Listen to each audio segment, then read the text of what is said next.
Bonjour, bienvenue à Motorcycle et Misfits.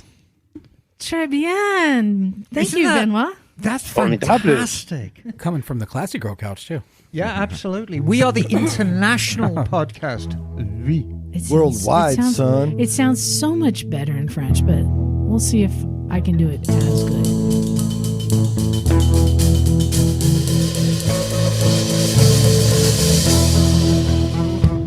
Hey there, welcome to Motorcycles and Misfits, coming to you from the Recycle Garage in Sarcasm Sunny, Santa Cruz, California. It's a bit moist for being sunny, darling. Bit moist. I know. Liquid sunshine. Another great weekend. We'll get into it, but the rain is here. I know for most bikers, rain is bad, and we always brag about great weather, but rain is so welcome right now. Absolutely. Our reservoir is so low. I'm like, how low is it? I'm wondering how all the fish are surviving in there. No, it's really bad. It's scary here. I don't care. I don't like the cold, and I don't like the rain. I want it to be sunny and warm all the Miss time. Emma came here for a reason. Damn right I did. I don't like it at all. I don't know how Bagel does it up there in the frozen north. I really don't. Well, I try to keep myself busy with other things. Oh, I see. Yeah. Well, I planted an apple tree today. Hey everyone, this is Liza, and joining me in the studio today, running the board, it's Dumpy John. What's up, everybody? I have nothing clever to say, but hi. You had all sorts of things to say at the garage. Not say so much as you would shake your leg and make a noise. Yeah, well, got to spice the garage up every once in a while. He does a little leg dance, you know when it's coming. Like having a seizure? Like, oh, geez. And on the Classic Girl couch tonight, it's Miss Emma. Let me sing the song of my people. Get your motor running. Head out on the highway. Looking for adventure. And whatever comes my way.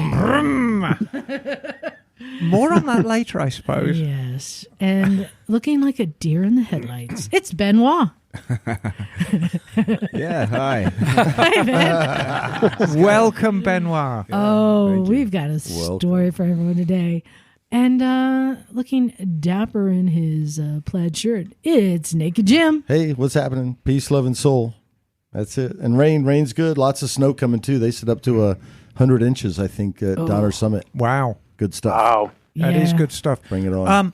May I say that is a fine hat you're wearing? Oh. And Oh, yeah. What is it? CC. it's Oh, yeah. CC. And Good in the rain. the one show, 1st of December, was asking for your submissions for 2022. They're doing it at the Zidell again. And as an award winner from last year's show, Miss Yeah, Emma, well- where are we at? Well, I submitted Turbo again. You never know with the one show whether they want the same bikes again or they want something new. So I resubmitted Turbo. Mike McCarthy has submitted his Harley as well, which is quite exciting. So we'll see. I do hope that the nitrous is primed this time. I want to hear that thing fired up with nitrous. Yeah, well, I'm going to put the bottle back on it, and the graphics are going to be a little bit different for 2022, but I hope I get invited back. So fingers crossed. Fingers crossed. And joining us remotely, it's Bagel. Hey there, hi there, ho there, from the frosty Pacific Northwest. Hey, Bagel. It's Frosty.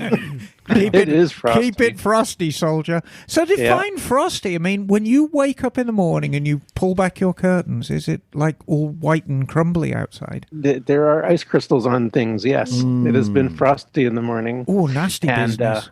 And we're supposed to go below 32 on I think Tuesday morning. Oh, dear. So, yeah.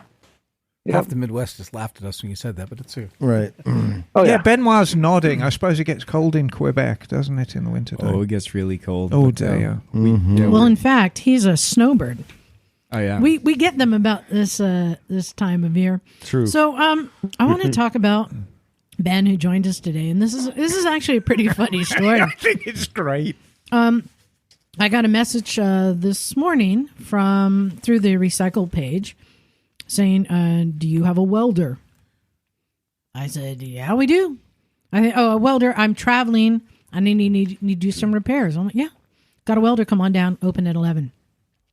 Nice. So I was getting the garage ready. I put a tent up outside because I knew it was going to be raining, pulled the welder out, was just kind of cleaning up. But I also moved bikes around to have chairs in the tent. You did a lot of work. No, when I I got got down people there, you were coming by. hustling. Yeah. You look good, I will say. And I saw an interesting bike with a carrier on the side and a surfboard parked out on the street. So I'm like, hey, you coming to weld? I know it was like some sort of bondage surfboard. he's I'm like, like, what did you got that duct tape surfboard on the side of your rig? But it was I know. anyway, it was cool. And he's like, yeah, I'm going to get some food. Okay. And I asked him, I said, so how did you find out about us? People come to us from all different sources. Many people listen to the show. And when they're traveling, they know this is a destination they come to, a place they can visit. It would not be the first KLR that No. appeared from land afar at the garage on a Sunday. We also have many people who are recommended by others who know about us. Hey, when you're there, you can stop by. Many different sources. So I asked him, so Ben, how did you find out about us? I actually just Googled looking for a motorcycle shop to get some repairs done because I actually lost a pannier on the freeway yesterday. So yeah, latch kind of broke, and yeah, my surfboard is also attached to the pannier, so with a strap. So the strap went into my wheel, so everything kind of exploded. So yeah, I repaired all that like really quickly on the side of the freeway, but I needed some like proper repair. And then I got here. So he Googled a motorcycle shop in Santa Cruz, and we came up. Yeah, that's how What a shallow. disappointment. That's how shallow the bench is What in a town. disappointment. For You show up to a repair. pop-up tent in a parking lot. And they're glad to see you. Because it's very fair to say that before this morning, Ben had never heard of the Recycle Garage, never heard of Motorcycle and Misfits. As hard as that is to believe, I thought we were a worldwide phenomenon, but apparently not. Well, I'm just glad he's here to tell the story, considering his strap got sucked into his rear wheel on the freeway and ripped off a side case. I can't let's speak start French. with, I can't help but recognize that you sound kind of funny. Where are you from, Ben? Okay, well, yeah, I'm from Canada. You know, the French part in the east. So yeah, I live in between Montreal and Quebec City. Nice. So yeah, Nice. kind of running away from the cold. I left like the day before we had a big freezing rain storm. Yeah, well, it's not behind you, son. I'll Wow. tell you what, they came in right behind you today. Yeah, it's Now- following me all the way. It's been cold all the way since I got Here at the Misfits, we are no strangers to controversy.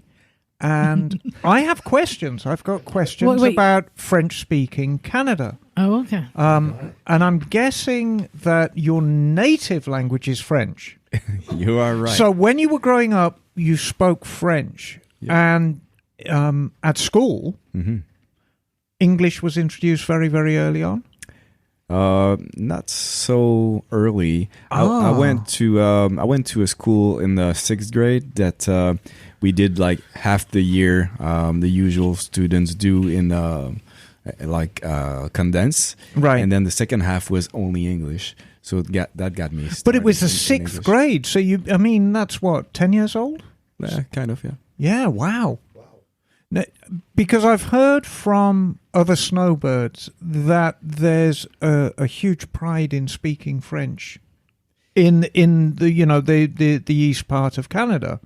And it's not so much that they shun English, but there's this great pride of keeping the French tongue alive, as it were. Yes, we there's a language, and we're kind of a different nation as well. Like inside Canada, so you can feel the difference when you go there. But the language is definitely a big part of it. So we are proud of speaking French, and Very good. Yeah, And you are heading where? I'm actually heading to Panama now. Oh, so nice. I know. Jim's like, what? Yeah, Baja. No, No. we're doing Panama. Panama. But I'll go to Baja first, yeah. and then And how long will your trip take? I don't have like a specific time frame. I've done like other trips that were really like on a schedule because I had like deadlines and Right. like places to get like on a certain specific time, and I didn't want that trip to be that. I just wanted to be like go with the flow and follow the wind. Yeah, so that's pretty much what this trip's gonna be. So you show up in the garage. Yeah. I just need a weld, and I'm surprised. I'm curious what your first impression was, because you're looking around like I'm looking at a carport tent. Well, honestly, when I saw the page, I thought the description looked pretty cool. Like you can go there and like work on your stuff, and so that sounded really good to me. Mm-hmm. And then I saw that, and then you came to me like quite friendly and explained to me like right away like how it works and all the tools. And I was looking, so I couldn't expect finding a better place at a better moment than that. Like, I really needed that at that exact time. When did you have any second thoughts when you saw Liza and I trying to change that scooter tire today? Were you like, wait a minute, it didn't work? I think this is a special needs camp. Oh no! He says yes. It was a little bit funny at that moment when you took the zip cut and the Sawzall. Yeah. Oh, that was a Sawzall. Well, the Sawzall didn't work good enough, so then we went to the angle grinder. The angle grinder. Yeah. So yeah, little smoky. Oh, I heard. Jim, I got to be honest with you. If you were attempting to remove a tire with an angle grinder, we started with bolt cutters. Yes, scooter tires are no joke. I'm just gonna say. Was this on the Elite 250? No, it was on a Buddy. It's time to review your technique. The genuine Buddy rear wheel. Well, we got it. Was it a split rim? No. So I'll tell you. This is an automatic. I'll tell you what then. it is. Emma has shown us a technique here. Yeah, where you pull the tire off the outside of each side, so that the rim is in the middle. Then you can just slide the rim at an angle out. But on a scooter tire, there's no give. It wouldn't work. I've never shown you that technique. Because that is not a technique. It was last time. Anyway. What I realized is we learn how to take tires on and off every time we do them. We've done them like 6 times, and every time we're like a monkey with a rock. I tell you what I did. The problem? It needed a tire change. Well, the problem is you got the wrong. No. Tubeless tires, but we just didn't know how to take them off. So, oh man! I tell you what I did find interesting, Bagel. And I'm not sure how much of this Buddy is stock and how much is modified, because the forks and the front brake look quite high tech for genuine. So I suspect they may be aftermarket. But in order to get the caliper off, I had to actually loosen the bolts of the rotor, because there wasn't sufficient clearance between the caliper and the rim. We actually had to pull the rotor away from the hub to pull the caliper off. It was wild. First time I've ever done that. Yeah, because an aftermarket rotor could be larger, and that could be why. Right, I think so. Like larger diameter then? Yeah. And the fork bottoms looked like they were CNC'd, and they actually said SF. So I think it might have had some serious upgrading on the forks. I'm not familiar enough with Buddies to actually know what's stock and what isn't. Yeah, I've never tinkered with them, but there are aftermarket parts that people do throw on them. So let's get back to Ben. Yes, anyway, back to So you've got a KLR, fully loaded, all your gear, and a surfboard. And so tell us again what happened. You said a strap came loose? Yeah, the actual latch, there's a latch. They are Hepco Beckers. And I really like them. Hard bags? Yeah, well, they're plastic panniers, and they're really sturdy. And rough. So the latch broke, and what happened is the strap that was holding my surfboard got in the wheel while the pannier fell. And so what that had done in the end is that this old plastic thing that was holding my license plate got kind of swallowed inside the bike, following like the and it got stuck like inside the suspension, and I couldn't find the license plate for a long time. I kept looking like everywhere, like on the freeway. I thought it was it went away, and oh my God.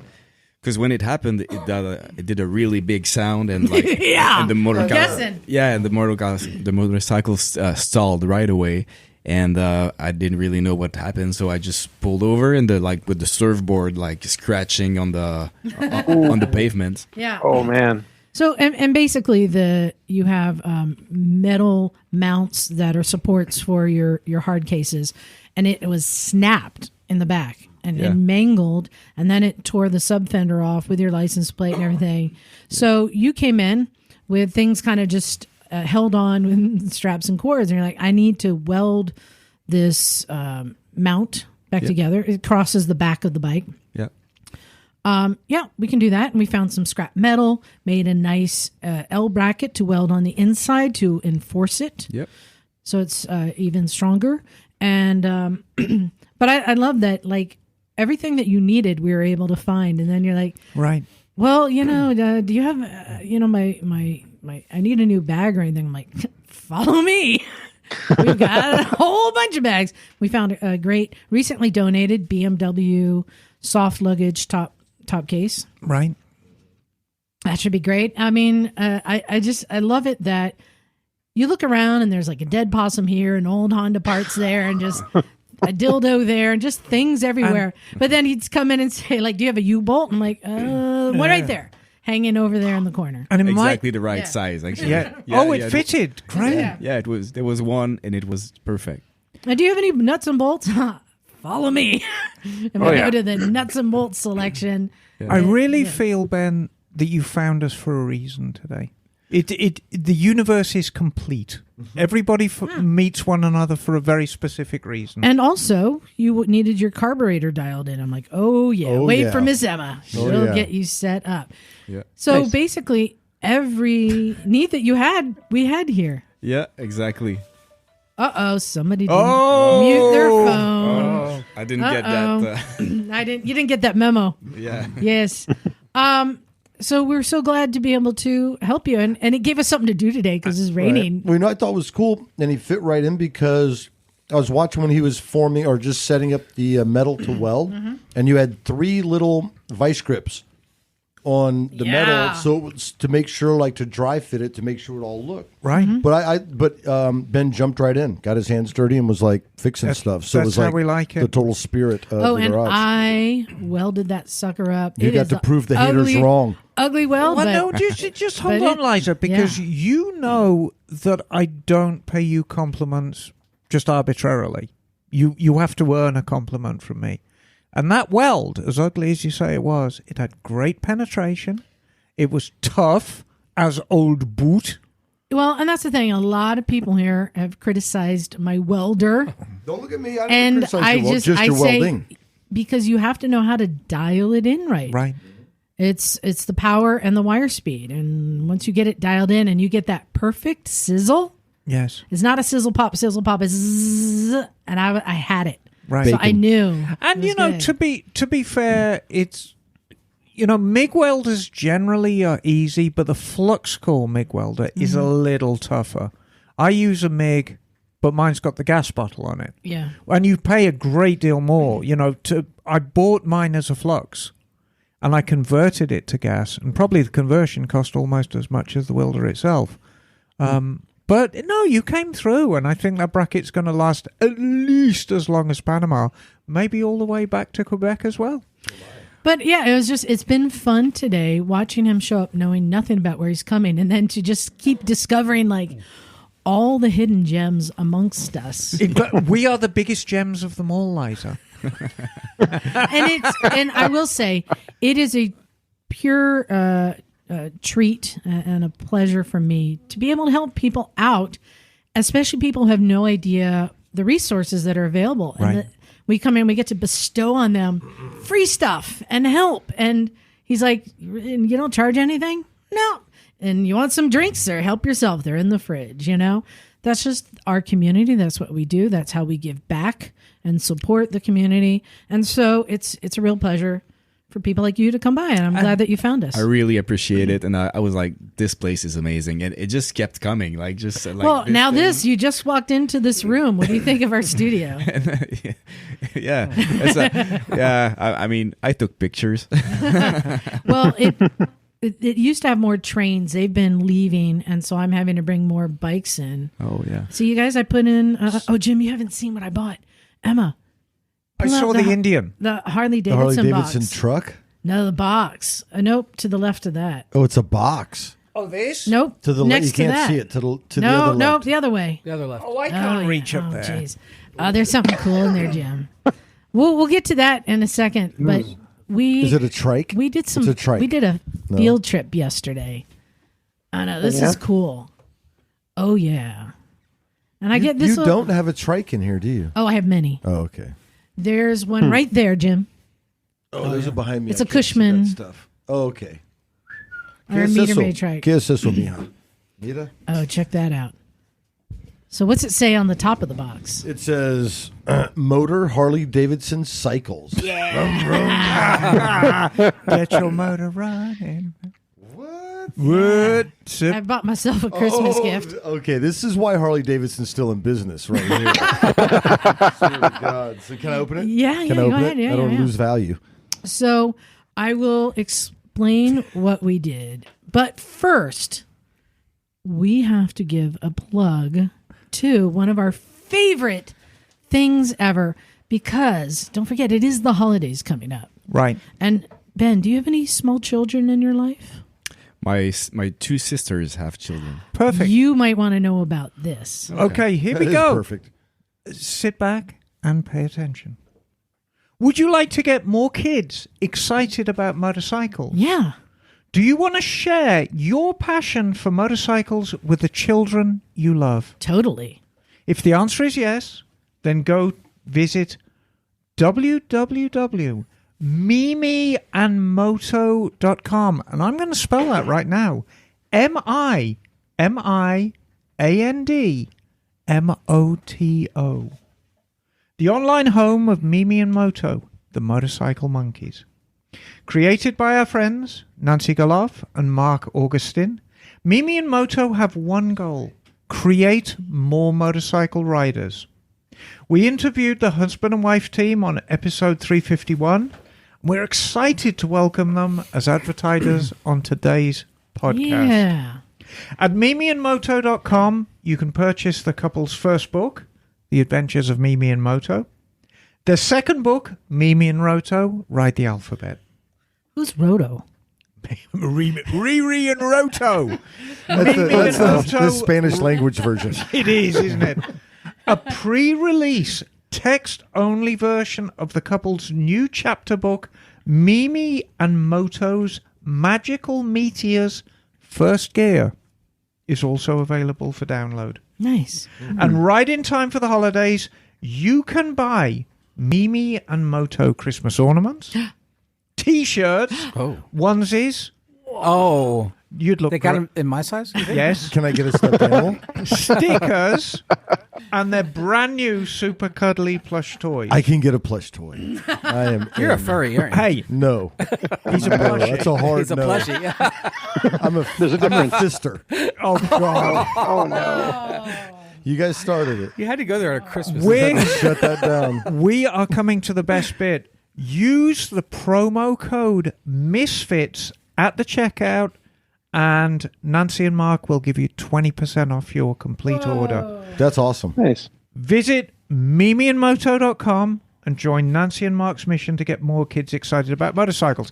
Now, that's what it actually says on the page, so I'm going to talk about Mimi and Moto right now, because we get a lot of people on the show like Mark and Nancy, people who come up with new products, some of which I think are great, some of which I think are not so great. Books. We get lots of books, Lots of books.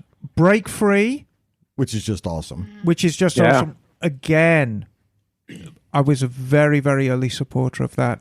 So Mimi and Moto, I supported them very, very early on with a contribution.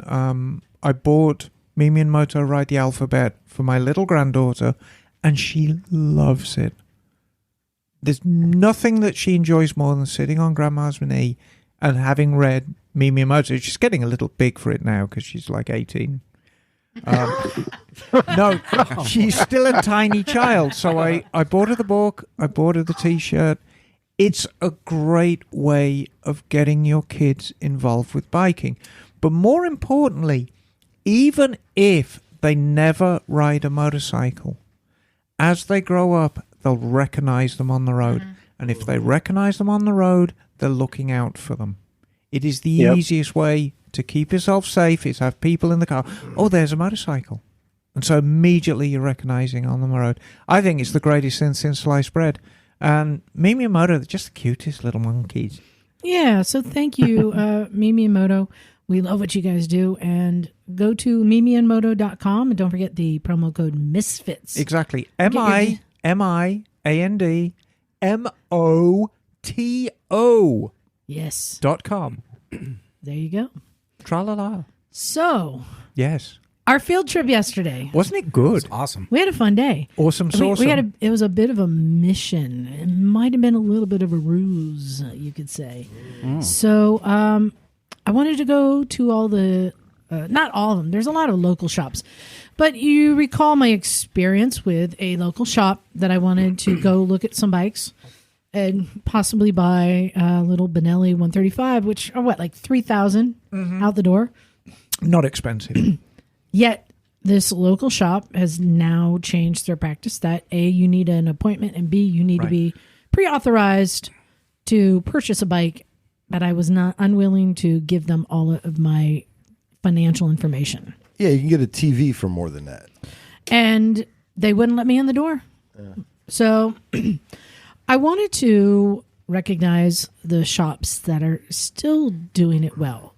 There is still a good dealer experience out there. Oh, yes. And we made a list of things that meant something to us. We made a list. We checked it kind twice. of, for me, the criteria of what makes a good dealer experience. And I'll tell you, one of my big things that I check when I go to a dealer, a couch or comfy chairs. Yes. I thought you were going to say food, but that's probably a whole nother episode right there. No, that's a whole episode. It's on the list. And food and drinks.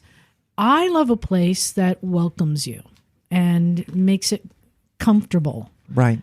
And to me, that just says, come on in. We want to be a destination. We want to be, a place that you feel comfortable and want to come and visit. Yes. Not just you only come if you're going to buy a bike. Right. Because sometimes you just want to go look at bikes or look at stuff or just meet other people, and it's a destination on your ride.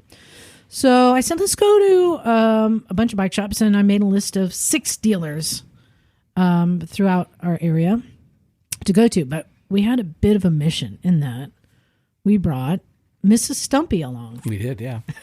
You mustn't call her that. That's what he called her. It doesn't matter. She it was Miss Stumpy, not Mrs. Okay, so we brought Miss Stumpy along, who has recently taken the class, is learning to ride. And I know I've also heard many women say that they're often ignored at dealers. Right. So I wanted to see what her experience was. So we kind of set her free in that she would go in and talk to a salesman and say, yeah, I'm a new rider, and this is the kind of riding I want to do, and I have kind of short legs, and what would you recommend? And to see how they would handle that. Oh, one of the other criteria is being acknowledged when you walk in the door. Every single shop acknowledged us. Only one shop didn't follow up and then come over and ask us if we needed anything. And I get it. And many times when I go in, I don't want help. I don't need to be acknowledged. But in general, I think acknowledging somebody and seeing if they need anything is important. Yes. So we set off to do that. And I think overall, every shop was very helpful. Yes. Yeah, I was particularly impressed because, every shop was great. And they were better than I really expected. So. I didn't join you for all of them, but I think how many have you gone to before I showed up? 3. 3. 3? 3. So our first stop in Fremont, Honda Kawasaki. Yeah, Honda Kawasaki, Royal Enfield, Benelli. Right. And was it Mark? It was Mark, yeah. And I've talked to him before. When Jim, I think you and I have been there. It's the same guy. He's really knowledgeable and helpful. I think he's been there for years. And we just went around sitting on bikes. One interesting thing I found, and after talking to her, he said, the bike I would recommend most for you is a Rebel 300. However, we don't have any. Right. Can't give you any right now.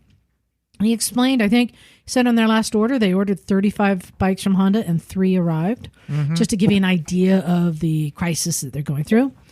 Wow. I think I heard that at every dealer. This might be, Emma, you might know, this also might be a timing issue of when bikes arrive, because I know the 22 bikes arrived like last August or something. So it could also be an inventory timing issue. There's kind of there's a perfect storm going on. Okay. We're still very much dealing with the pandemic. We're still dealing with that crisis that happened in the Suez Canal. I mean, everything is in...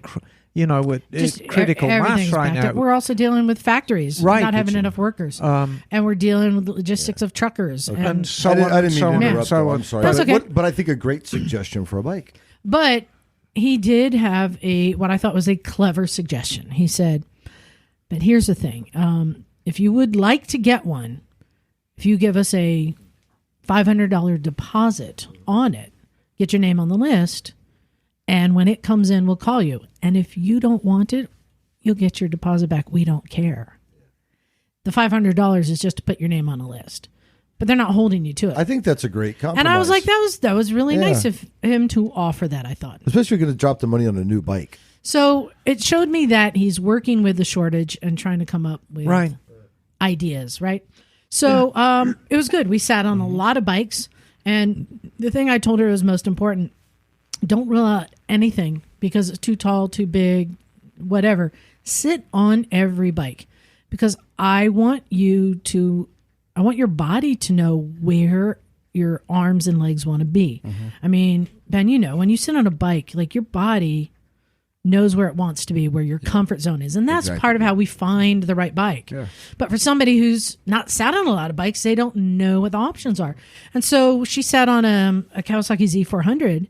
And she's like, oh, yeah, this is really nice. She really liked it. But I saw that not only were her arms straight, her shoulders were hunched forward to reach.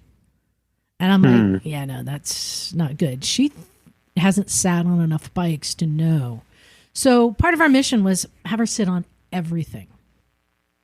And that's an awesome way to do it. And Mark walked around with us, spotting the bike and helping her and talking to her and holding the bike for her all the way. I mean, we went over to like Gold Wings. I mean, everything. Things that there's no way she's going to buy. And he spent the time with us. So did you send her off on her own? Oh, I interrupted you, but did you send her off on her own and leave them unmolested? Or were you kind of looking over their shoulder? At some points. Yeah, I was letting him talk with her and letting her initiate. So, yeah, they did a great job. What, in the next place we went? Well, the other thing, remember, it was cool to see the toy drive going on at the. Oh yeah, there was a whole bunch of. Oh, that was another thing that I thought was important for a dealership, in that it's a destination, a gathering spot, and so they had a bunch of doing a toy drive and a bunch of club members there out in the parking lot, part of a poker run. So I thought that's nice. They had coffee. Yep. They had a couch. Yes. They were helpful. It was all the things you want. They had gear, stuff like that. Any hot dogs? No. I think hot dogs is a thing of the past now. None of them had hot dogs. No. Yeah. So then we headed on over to the Harley. San Jose Harley Davidson. Yeah. And they have couch, they've got drinks, they got all the things. Really liked it there. And as much as I make fun of Harley branded things, I think every time we go into the Harley dealerships, I look around for what's the dumbest thing here. I think this time it was the Harley spatula. I want one. What? And then I was like, dang, if they had a KTM1, I'd buy that. And you see, and there's the rub. You know, I know. if I could take this opportunity to remind you of when we were on our Southern California trip, how your eyes lit up like a tot at Christmas when you saw those KTM socks. Yeah. Oh boy, yeah. I know. Oh, she had to have them. There was no reasoning with her. Did she only get the KTM gloves then? Is that all? That's her other thing. It's when two of your worlds collide, because I have a sock collection and then I have KTMs. I'm like, oh my gosh. But so Harley Davidson. I remember you were quite taken with some artwork there, weren't you? Yeah, they had some really nice canvas prints with like vintage racing Harleys. Nice. And I'm like, that's actually really nice. It didn't have too much branding. It was just kind of vintage. Right. Almost like oil painting on canvas. So What was it, like board racing, flat track? yeah. Flat track. Yeah. I would imagine. No, it was board racing. I would imagine their inventory was pretty stocked. No, Really? they 'Cause also are it's usually short. pretty full in there. No, everyone's Really? short. Really? And How's their they used inventory out front? they They had some. yeah, They had a like bunch of a stuff. dozen bikes up front. Oh, so not. Well, okay. and we kind of left. Yeah, he was really friendly, Miss Stumpy too. there. Beef was Beef, his name. Beef. He's what's for dinner. Yeah.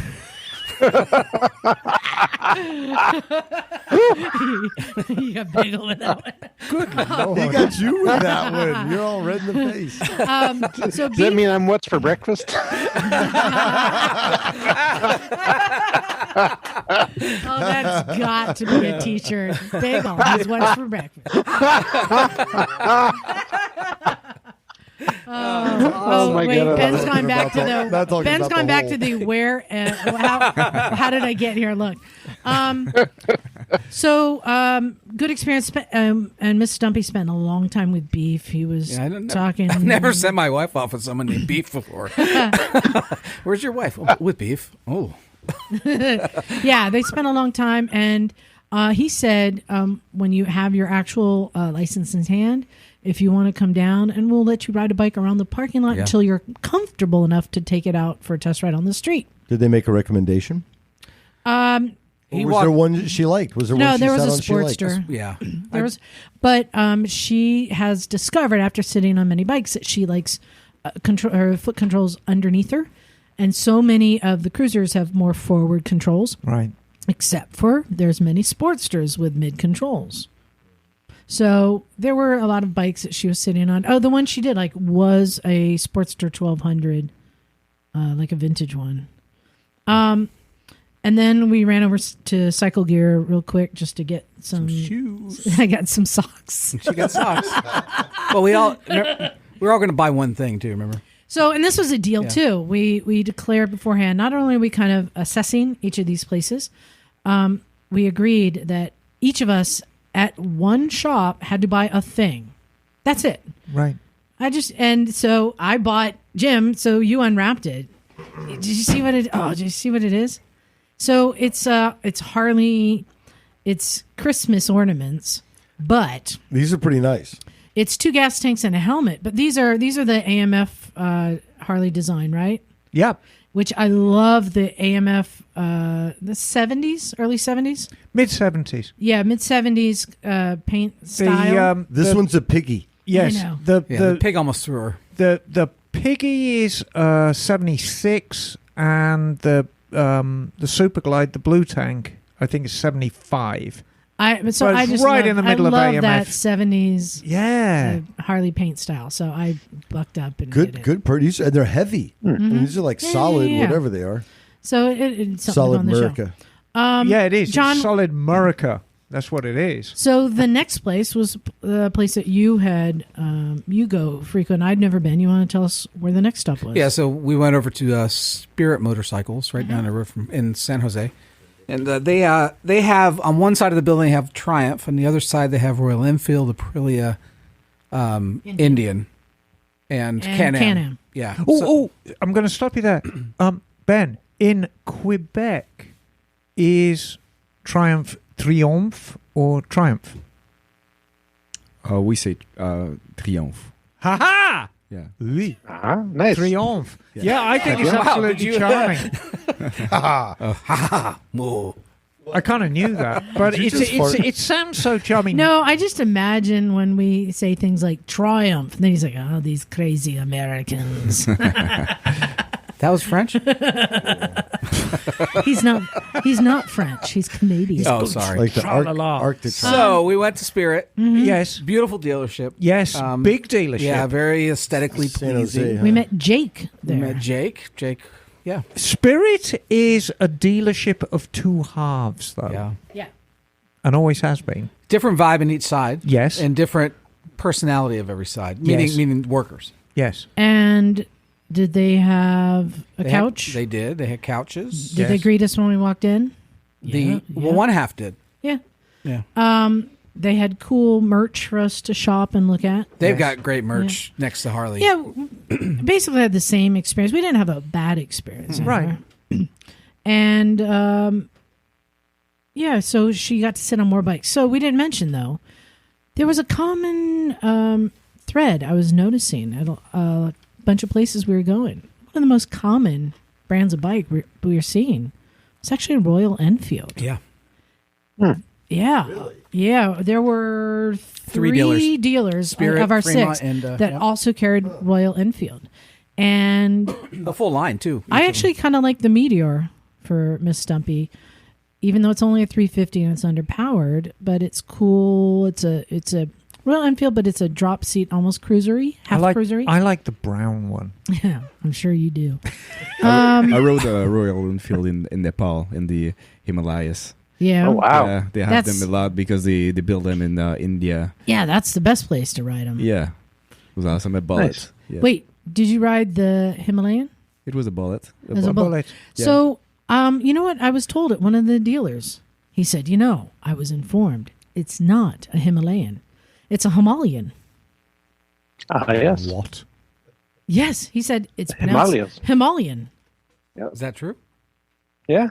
Yeah. That's the way You've been there, name is Ben. pronounced. That's it why we're looking Himalayan? at you. I want to hear about Ben's whole story all of I a know, sudden. I I'm know. like, we're talking. I want to Yeah, hear we'll about get Ben's there. story. All right. Well, hang on. I mean, yeah, but you can go down this rabbit hole. I mean, is the exhaust system an Akrapovic or a Porovic? Is it a tomato or a I'm just saying. tomato? Oh, it's Karapovic. a tomato. I say tomato. And then No, I bet you do. I just want to jump ahead. Then we met up with Emma, and our next 3 stops were. Lunch. Are we in an earthquake right now? No. No, I felt. No, No, I think the we're blinds are moving. That's me. Okay, I thought I. Well, felt you were something. getting a bit thumpy. So we went to Morgan Hill. Harley Davidson. Well, first we went to Gilroy, No, we went to to Morgan Hill, Harley Davidson. and then we went to Gilroy, which is KTM, Honda, Kawasaki, How'd you like it? That's where I got my Honda. Royal Enfield. Husqvarna. Yeah, Husqvarna. Yeah, They nice kind of had people. everything. Yeah. They're very Gilroy. They're very ranch people down there. I liked Gilroy. I thought No, they were really cool. They were very friendly. I was I actually liked looking them. more bikes there. Dude, they got me in and out of that place so quick. They were great. And they had some good follow-up customer service there. So shout out to Right. Gilroy. And then we finished up in Hollister at the Indian, which is Indian on one side, and then the other side, It's Kawasaki. Yeah. Kawasaki, Honda. And again, I very think much a Suzuki, dealership all of the two stuff. halves. Yeah. So what I wanted to get to the whole point of this is one of the things I wanted to start doing with our show is I wanted to start acknowledging, giving some official acknowledgement to things that I don't think have been properly acknowledged. It's kind of like our award. Yes. What we're going to call this, the Golden Misfit Award. I think of excellence. Yes, I like that. Golden Misfit Award of excellence. I like it. When there's something that we think is excellent. We need a theme music for this or something. I know, right? Like Bill and Ted's excellent. And it's called it needs some the guitars. G Meow. It's the G Meow. Is that What I had proposed to the Misfits is I said, what brand has the best dealer experience with things like what I experienced with this shop that wouldn't even let me in, right? Right. So many shops closing, and I get it. I understand. the industry has changed. People aren't going in there to buy their gear and tires and stuff as much anymore. They're buying it online.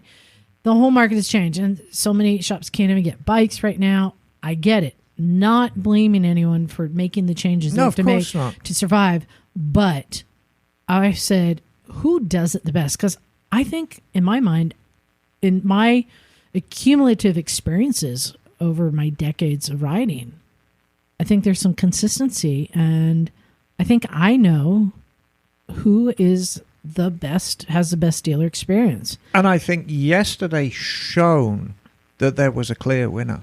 Yeah. And that is Harley Davidson. Yeah, Harley Davidson. And Ben, you've been to dealerships around the world, right? Well, yeah, I've been to a few. Would you agree that around the world, Harley Davidson dealerships are always yeah, a good experience? Oh yeah, they welcome you, and yeah. What about Ducati in Italy? I bet that would be a good dealer experience. Yeah, I've never been, but I can only imagine. But anyway, yeah. So, and I mean, and runner-up Indian, who seem to have the same playbook. But what I noticed is, especially at the dealers that had multiple lines there, like at Hollister, they're Indian and others. The Indian side had wood floors, it had a mantle with decorations and comfy seats and drinks. And then you walk through these doors to the other half, and it's very concrete floors. Concrete floors, plain, simple. Here's the bikes, here's the parts, here's the... One big obvious difference that maybe tell is that in the one side that's really nice, you also find that's not on the other side T-shirts and jackets and pants and candles. Branded items. Yeah. You know, you go Hollister, you make a left, and it's, God bless them, Japanese fuel-injected bikes, but there's no T-shirts. It's just... they had some dirt biking gear. All the Harley Davidsons, and again, the displays, and they change. And they've got... TV screens going, and it's just friendly. Vintage bikes around. Hang out. Not to say that, especially around the country, because I've been to some pretty amazing dealerships. When you get into the heartland of the country where they can afford to have these giant dealerships, and they've got boats and this and that. Or even Emma, when we went down to Chaparral. Right. Which is ginormous. It's world's biggest dealership. Second, I thought. Oh, yes, second. There's a larger one in China now. Something like that. But, I mean, it was impressive. And it was very nice. But I wanted to recognize that it's my belief that because there's consistency among these Harley Davidson dealerships, that there's guidance and maybe even rules coming from corporate. Most likely. And I appreciate that, is my point. My shout out to Harley Davidson, they, while riding out to meet you, I picked up a nail in my back tire. And which pissed me off more than you could possibly imagine. And they dropped everything. Got me in the workshop. Hour later, it was done. On a Saturday, on a busy Saturday. You think they would have done that if you were on Rufus? Probably no. I mean, because they wouldn't have worked on it. Right. What were you riding? Ooh, there's the question. We're getting into quite a controversial topic now because I bought a new bike. Yeah, she did. Ooh. You'll never guess what it is, Bagel. You got all the clues right now. Okay. Is it a V-Rod? No, it's not. I bought a Harley Davidson Superglide. Wow. Which is basically a Dyna. Yeah. And... I've been kind of after one for a while. Can you tell him the year and the mileage? Okay, so it's a 2008 Superglide. And it has got 859 miles on the clock. Wow. I think the only thing that beats it is when I got the Elite 250 from you, which is what, a 87 that had 800 miles on it. Right. Yeah. So... that's basically it. I wanted to recognize, there's a lot of very nice dealerships out there, and they're individual dealerships, and that's because they're putting in their time, their money. And yes, there are places still offering hot dogs and have couches and have movie nights and popcorn and all the things, as well as great service. Good. I mean, what I'm saying is, I'm just recognizing that every Harley I've been into has been consistent. And even though I'm not a regular Harley rider, I don't buy into the whole image, the culture, but I appreciate the good job that they do, which makes me, it makes me give them have a lot of respect. He said that. I was wondering, does is part of the problem we have selling a lot of motorcycles right now because the Japanese bikes don't really have a culture, and it feels like Harley's reinforcing sort of the sales with the culture, with a place to be, with the spot, and where the other dealerships. I mean, which I don't need all that when I go into a Japanese dealership. I want to see the bikes, but there isn't that same sense of like I'm part of something when I walk in here. Yeah, but we're still faced. Because at the end of the day, we need to get back to some kind of reality. And at the end of the day, we're still being approached with the same problem. There are very few younger people at Harley dealerships, both in the staff and in the clientele. And I think that's a real elephant in the room.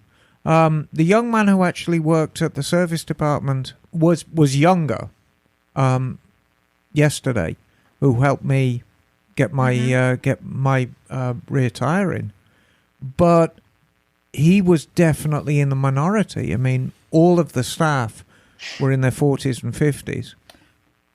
Oh, and John, you bought something at the Harley. Yes, you did, didn't you, John?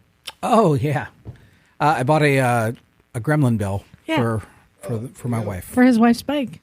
Aw. She was like, "Oh, these are cute. What are they?" I'm like, "Oh my gosh, okay, hold on." And yet I have no Gremlin bell.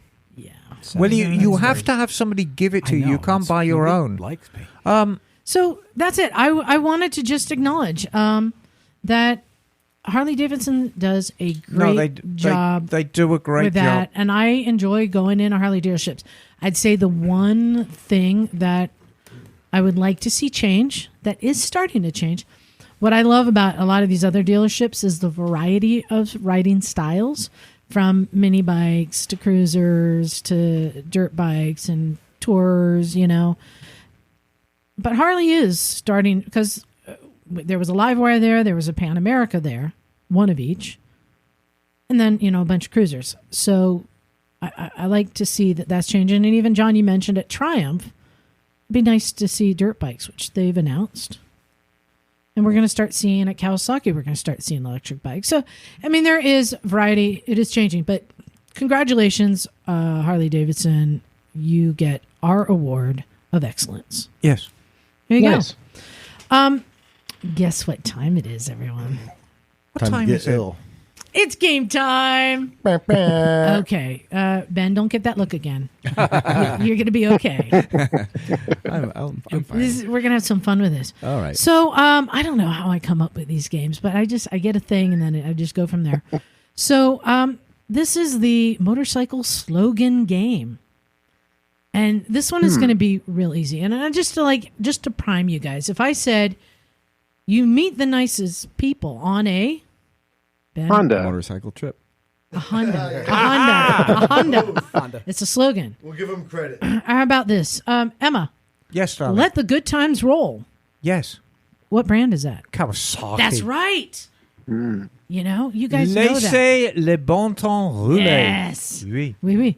So, but I'm guessing that there are slogans you've not been that familiar with. And I dug a bunch up.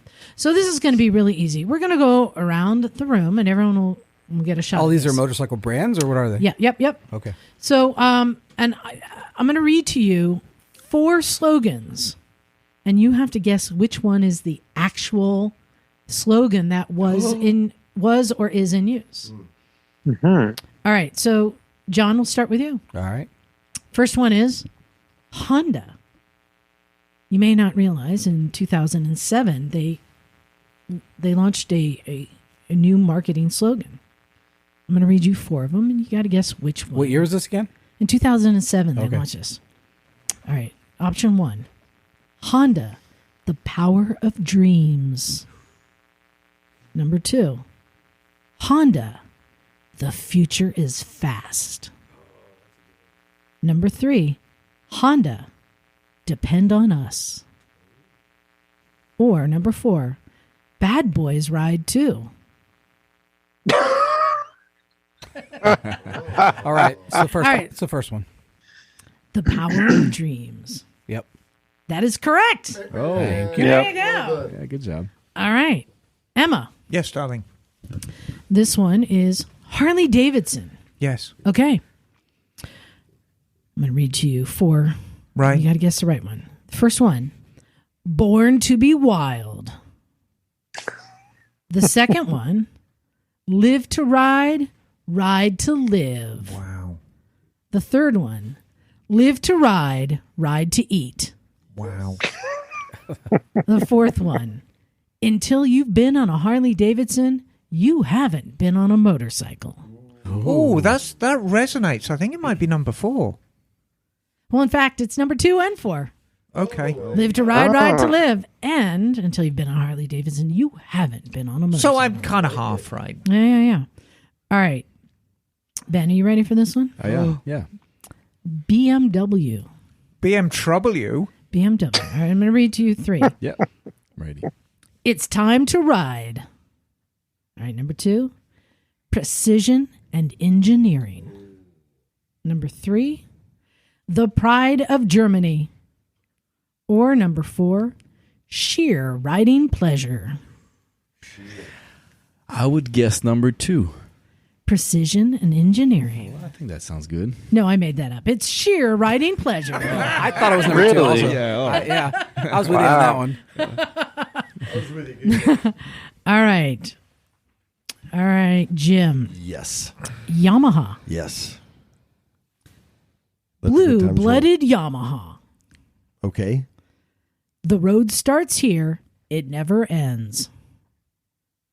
The legend rolls on. Or life without a motorcycle is just life.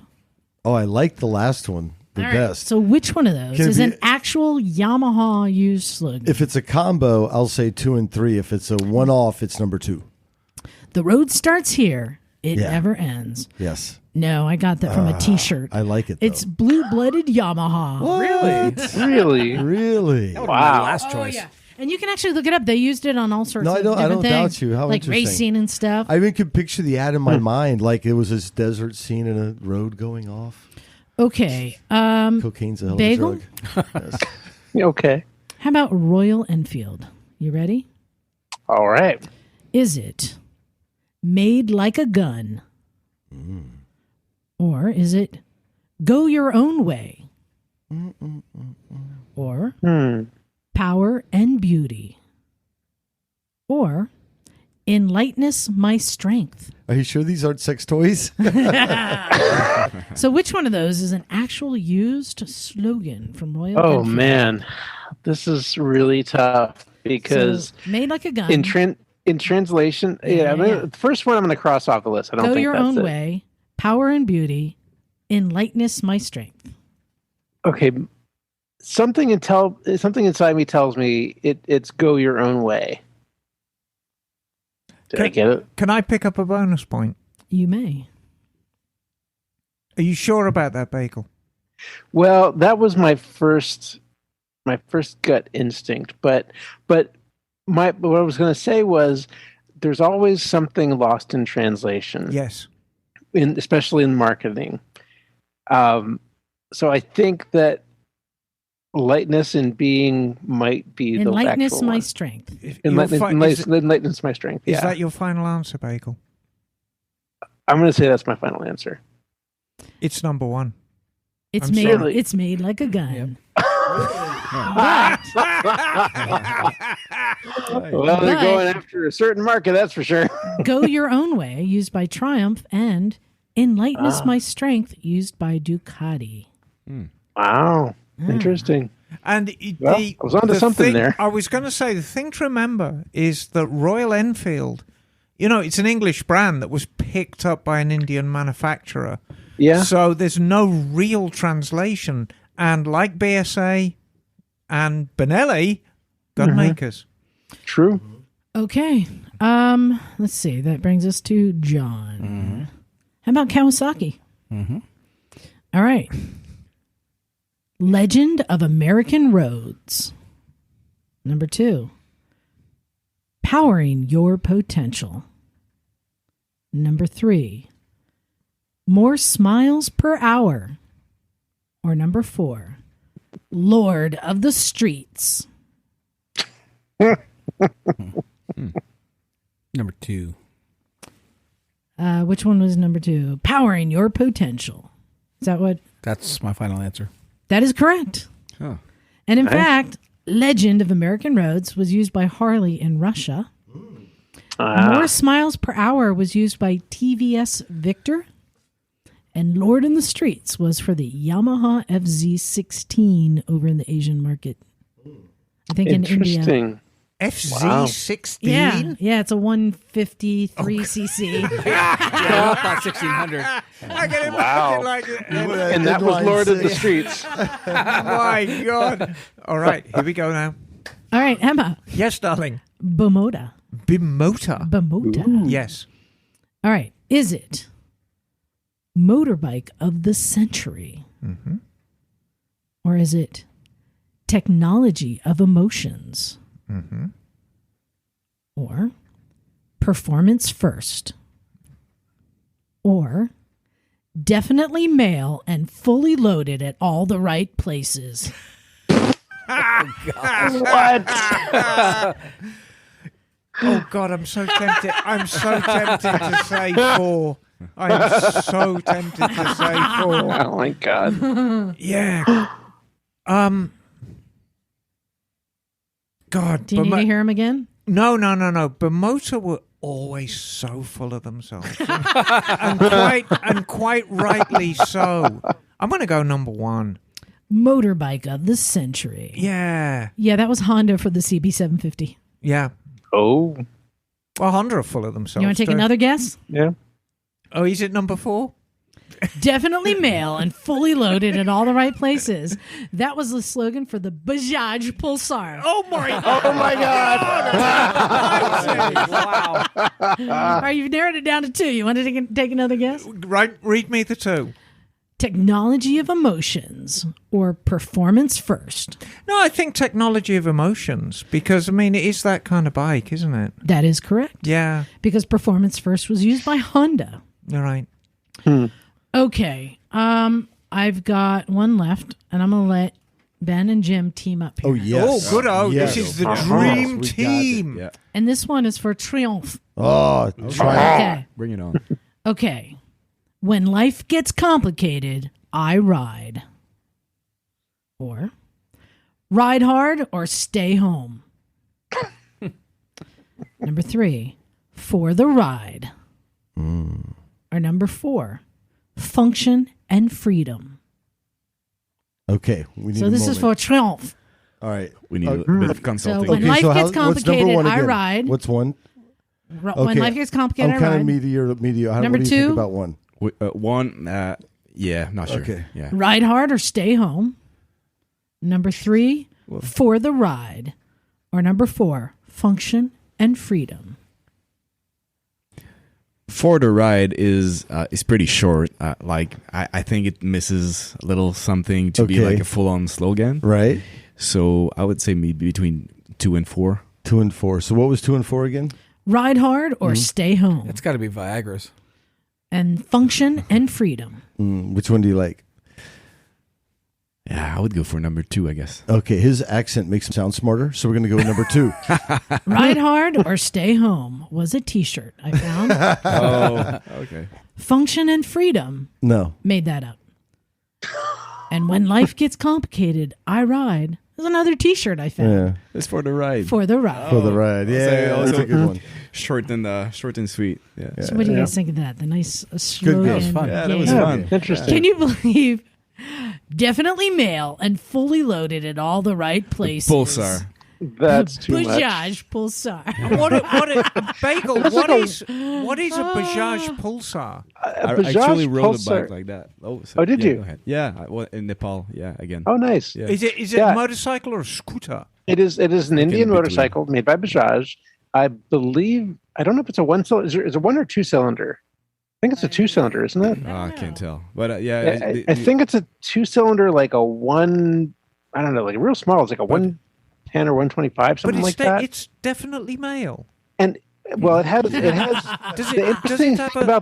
interesting thing about the Pulsar is it has 2 spark plugs per cylinder. Oh, I'm pretty sure. And they have a slightly offset firing. Does it so have it has a a willy? double spark. Has it got a willy? I don't know. It's got 2 spark plugs. Wee willy winky. Bajaj Pulsar. Yeah, it's a little. It's just a little motorbike. It's a small bike. I'm pretty sure they had an Indian Motorcycle. guy in a muscle shirt on the ad or something. Probably. I know. But it was Bajaj's flagship motorcycle for many years. Yeah. Wow. Okay. Yeah, they're everywhere in like India and Nepal, so you can get them from pretty cheap. You just need to go around and you can rent one at any corner. Yeah. Yep. Kind of So the bread and butter. how are we doing so far, Ben? You having fun? Yeah, it's pretty good. I mean, because I know that some of these slogans that you made them up, and they're quite good. I mean, Thank you. Like we could have, Precision and freedom. Yeah. I know. So they need to call you before they choose a next slogan. So I am actually going to. I think this is as good a time as any for the. I'm going to actually award a Misfits golden. What do we call it? Golden Turk? No. Golden phallus. Golden phallus of excellence. Golden fellas of excellence. To Liza. Because Golden phallus. The one thing that we all kind of take for granted is once a week we come into this studio and it's basically 2 hours of our time. We give 2 hours of our time and it's very funny and witty and we have a great time. But we tend to forget how much time and effort Liza actually puts in to making this happen every week. True. And every week there's something new, and every week there's a quiz, and every week there's a guest, and every week it's a fresh show. And people really enjoy it largely because of the effort that Liza puts in. Thank you, Emma. I accept this award of excellence. There you are. On my own behalf. Very nice. Tra-la-la. Very, very nice. And long may you reign. I know. I sit there, watch Law and Order, and go, "Hey, I wonder if that could be a." And then I go down a rabbit hole. I had a was lot of thinking fun, of though. a great show, based on, laws and nice little things to eat. And You could wrestling. call it Law and Hors d'oeuvres. Oh, I like that. Yes, I thank would you. like to be on the inaugural show. We will tour Monterey's. Yes, exactly. Eateries and Courthouses treasures. and eateries. Aye. Law and Hors d'oeuvres. Hey, Emma. Yes.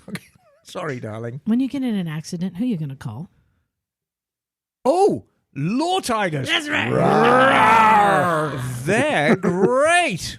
1-800-LAW-TIGERS. Your case We're gonna get a evaluation cease and desist is letter. free, Kellogg's. and they don't get paid until you get paid. You have to remember, they should be your first call to make because they're going to fight for motorcycle riders, and they're going to know how to talk to the insurance companies, to all the parties involved. You have to remember, insurance companies don't want to tell you what you are able to get. They don't tell you that your gear can be replaced, this, that, and the other. They're going to try and get out in the lowest. And so that's why having a motorcycle-specific attorney can help you out. And we know you're smart. You may be a dentist, you may be a doctor, you might be a motorcycle mechanic. It doesn't matter how smart you are. Insurance companies aren't your buddy. If you have a wreck, you'd better call these guys. Yeah, and the one thing we also have to all remember, when we go out and ride, it's a solo sport for most of us, but you have to remember that on the line are our friends and family. That if something does happen to us, we're putting them on the line to help take care of us. So that's another reason why you want to call 1-800-LAW-TIGERS, because they're going to help everyone out to get what you need, to get what you deserve. So 1-800-LAW-TIGERS, they can help you get your motorcycle and gear repaired or replaced. They know how important your motorcycle is to you. So give them a call. Absolutely. And I was thinking of a joke, especially for my English friends. that I always carry my Donna card because I would like somebody to have my kebab after my death. I don't understand. Okay. No, my English friends will enjoy that. Trust me. 1-800-Lawn Tigers. They're card. great. They're great. Roar! Yes, Law Tigers. So, Ben, let's get a little bit more about you and your trip. So you're heading down to South America. This is a big adventure. Yeah, I'm going to first Central America. So I plan on reaching Panama, but then South America, the borders are not all open because of COVID. So And what's your plan for the Darien Gap right now? I'm not going through the Darien Gap. I mean, if you go through the Darien Gap, you write a book about it. You know. It's like, I mean, Yeah. So yeah. So no. Yeah. So well, you're gonna. You're gonna take a boat. Yeah, Yeah. I have a friend in Panama that owns an hotel there. Oh, so good. so I'm gonna stop there and leave the bike in Panama while I'll go back for work in Canada, and then come back when all the borders are open and all, and just step on probably like a sailboat. There's people do that, so they take you on their sailboats, and you do this little cruise on the Caribbean all the way Nice. to Cartagena, like Colombia. And then start from there, and then hit the road. So back, yeah. Now, there are a lot of people who've done trips like this on the KLR, and there's a lot of people who say there's better bikes than the KLR. But for you, it's already been proven to you because you've already taken this bike someplace. And he's got a nice second bike too that he could. Yeah, I have that Tenere 700 Yeah. in my garage. I know. Jim's like, what? You got that? And he chose KLR. I chose a KLR for a few reasons. Like Liza said, I took the other bike. I bought this bike actually for another trip. I put it in a plane and shipped it to Greece. So we called it the Silk Road Expedition. So we went from Greece to China and then down Pakistan to India. So he's been Nice. on, Bagel. He came through Kunjarab. He's been Very to cool. Hunza, Diosai. Yeah, he's done all of that. So, you've learned that we're very big on our Pakistan trips. We love it. Yeah. Pakistan as well, and I mean, what you do is pretty cool as well. Bringing women there and doing these trips, that's just like another horizon that exploring that. It's pretty cool, and you get to know that these people are very nice as well. I mean, in Pakistan, in the north of Pakistan, you meet some really really nice people, and they take you to their places, and it's not like what people think of this place. So that's good that you get to. One of the things I do like about it is the danger factor. I still cannot let go of the fact that Bagel got to go over a broken, collapsed suspension bridge, and I haven't gotten to do that. But no, Bagel Ben has his own story. You got to go over. Well, you started a landslide. I think my KLR with his low grunting sound started. Oh no! Yeah, yeah. And actually, our group got separated by the landslide for 2 days because they had to clean the road with like trucks and all. So so we went on the road, and there were already like a few rocks, like just laying down. So we went past this like little amount of rock. And I think I just triggered the rest. And just behind me, it fell like the whole. Wow! Your KLR had just the right frequency to just shake those rocks loose. Exactly. So now I watch myself. I pull the clutch when I pass by sketchy places. Jim, I'm curious. When you hear this, does that make you say, "I want to go do that"? No. That's Buried alive, knocked off a cliff. I'm good, thanks. the power of Brap. How about you, John? power Are you of like, Brap. yes, please? Oh, give me a double helping. Sign me up. 100%. That's me too, and that's one of the things I love. There is a certain danger element there. There is. Yeah. Yeah. But I don't. And it can be tricky. Some places you need. I mean, even the people in Hunza, people are really nice. But there are some other places that you should not go. That they just don't want you there as a foreigner. And but yes, and the road itself, like that landslide, and in Shimshal Valley, Yes, we talked about I'm it a gonna be little bit going earlier. to. You want to go, And it's a really sketchy road. It's beautiful, and I mean the fun factor of being on that road will be just really, really nice. But a woman fell down a bridge while we were there. Yeah. Because there's a video, like it's been she fell on the same day that we were there, and then we didn't saw her, but at night another girl showed me a video of her falling, and she looked down the bridge, and like the bike just followed where she was looking. I had a bridge incident on my last trip. Oh, did you? We did. We for no reason. We did not need to cross the bridge. But we saw a little suspension bridge down over the river, and we're like, "Oh, that looks cool." Didn't need to. Went across it, and it was halfway across as it is rocking back and forth. Oh no! And it's only about 3 feet wide. It's a pedestrian bridge. Whoa, okay. And it's rocking, and I'm looking at the water below me, and I went, "I'm gonna die." And there's no guardrail. Okay. You know, so I'm like, "Oh yeah, this is it." And all you could do is keep going as it's going back and forth, which caused me to keep kind of going up and down, which caused it to sway even more. Man. And then I still had to go back to get back to the road. And I'm like, I can't. Someone's got to take my bike from me. Right. Because I'm like, I can't do it. Well, the consequences are just so high. I got in over my head. Yeah. I got in over my head on that. And they need to tell people to stop coming, right? I had to stop everyone who was following us. Oh, yeah. They're like, "Oh, they're going that way." I'm like, "Stop! Do not come." One other person came after me, and he was shitting bricks. And I'm like, "What the hell?" I'm like, I know. Yeah. But there is a danger element, Yeah. and that's something that I really like about it. But also the beauty, but also knowing, and I don't know if you had this experience, but you can ask anyone for help there. Mm-hmm. Anyone will help you with anything. Yeah. And that is a great thing that makes me just feel so comfortable and welcome there. Mm-hmm. But so you went from Greece down to how far did you go? We actually went all the way following the ex-USSR. So basically like the Silk Road. Mm-hmm. Our plan was to go through India, through like Turkey and Iran. Mm-hmm. That's that. Do I pronounce it Iran. right? Iran, right? Mm-hmm.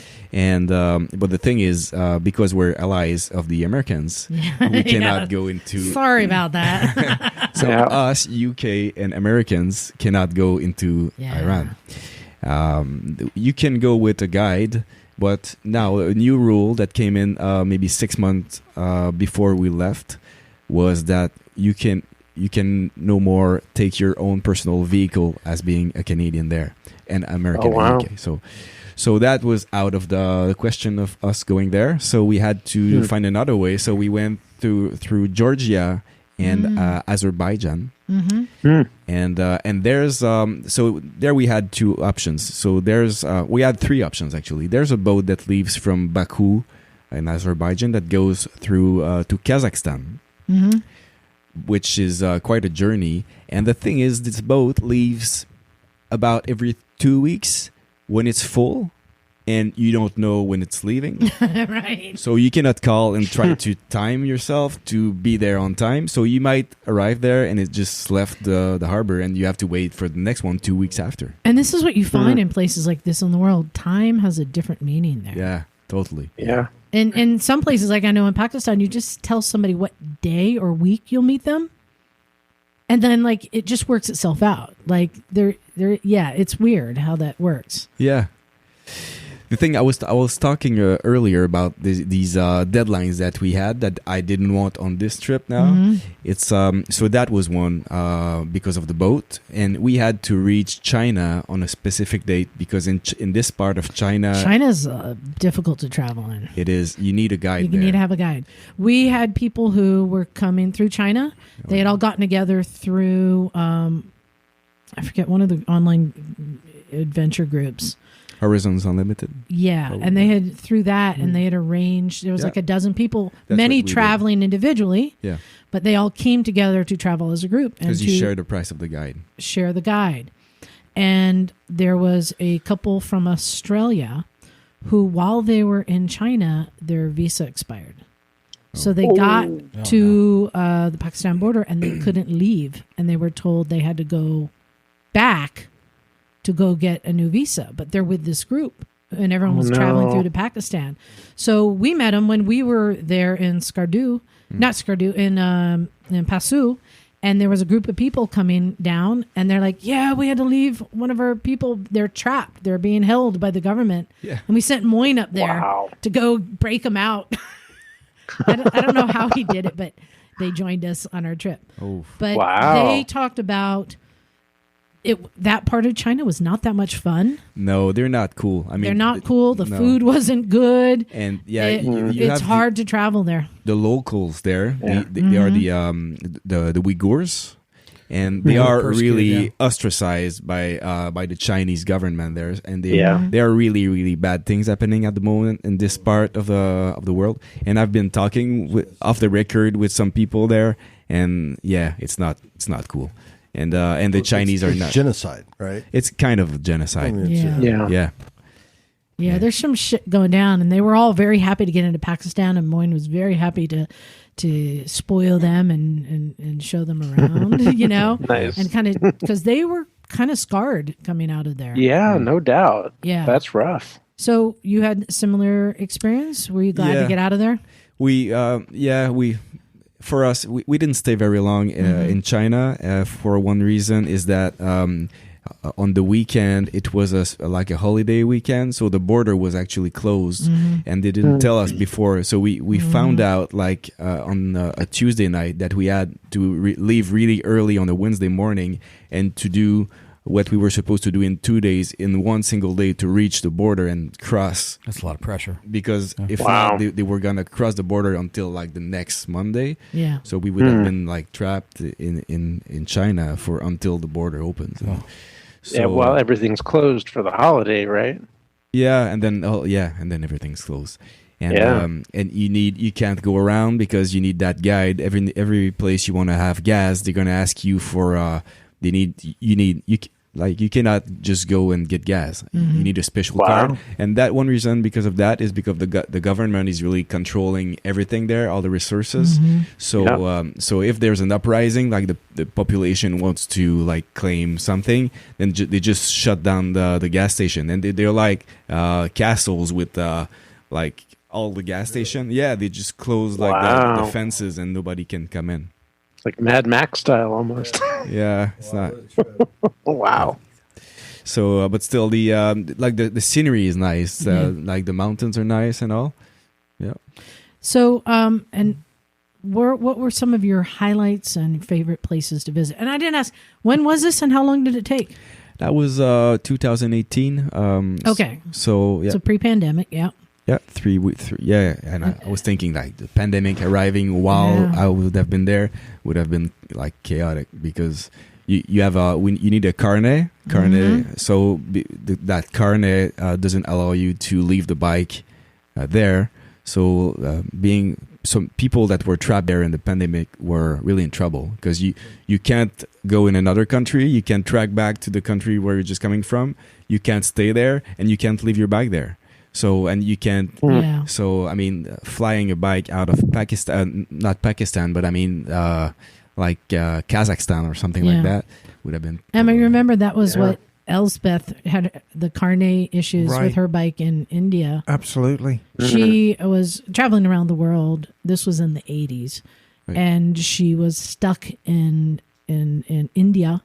And they kept telling her, oh, you need to go back to here and get this. And she was tired and broke and sick.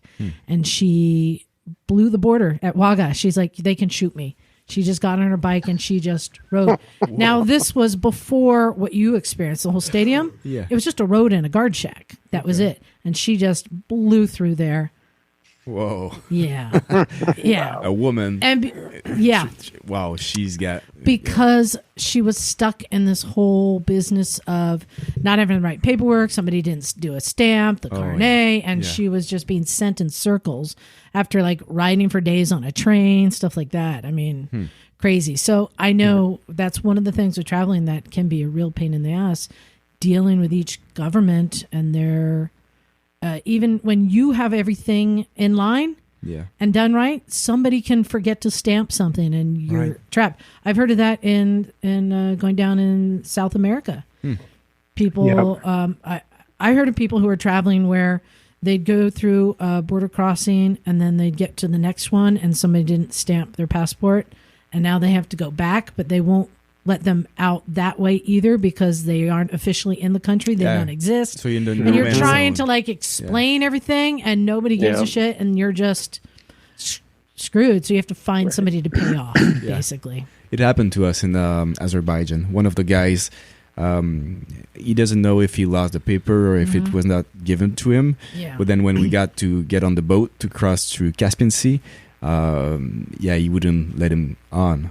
And so that meant like missing that boat meant like wasting 2 weeks because waiting for the next boat and all. So he just bribed the guy and we got on. So what were your favorite places to ride? Places you would recommend to other people to visit? Oh, definitely Tajikistan is, the Pamirs. Yeah, the Pamirs is a beautiful chain. The mountains there, the people are nice. It's different. They are Muslims, but it's a different type of Muslim. Like the women drink alcohol. They don't cover their hair. They're called the Ismailis. Oh, the Smileys, yeah. Yeah. So the same thing as in Unza Valley in the north. Right. So they're just very, very nice people, and the scenery is beautiful. And you're really high in altitude, so you've got that kind of mountainish, and you're on the border of what's the country? America just pulled out of Afghanistan. So you're following the border of Afghanistan for a few days if you go down the road on the Pamirs. And there's a really nice scenery, like the mountains and all. Yeah. And that's one place I would. And how did the KLR do? I mean, it's a carbureted bike, and you're going over Kundra Pass. Yeah. So we did the two highest roads in the world. So the second highest first from Tajikistan to Kyrgyzstan. And then the highest road, highest paved road. Highest international border crossing. Exactly. Yeah. Which is almost 16,000. What's it, Bagel? 15? It's like 15,000, I don't know, 960 feet or something like that. Yeah, it's almost 16,000. Yeah, it's pretty high. Yeah. So, you get tired walking, so better be on a KLR. Oh, yeah. Yeah. So, the carburetor did quite well, actually. Yeah. But, nice. Yeah, we would still ride pretty slowly, but... It's one of the advantages of a CV carb because CVs to a certain extent compensate for altitude.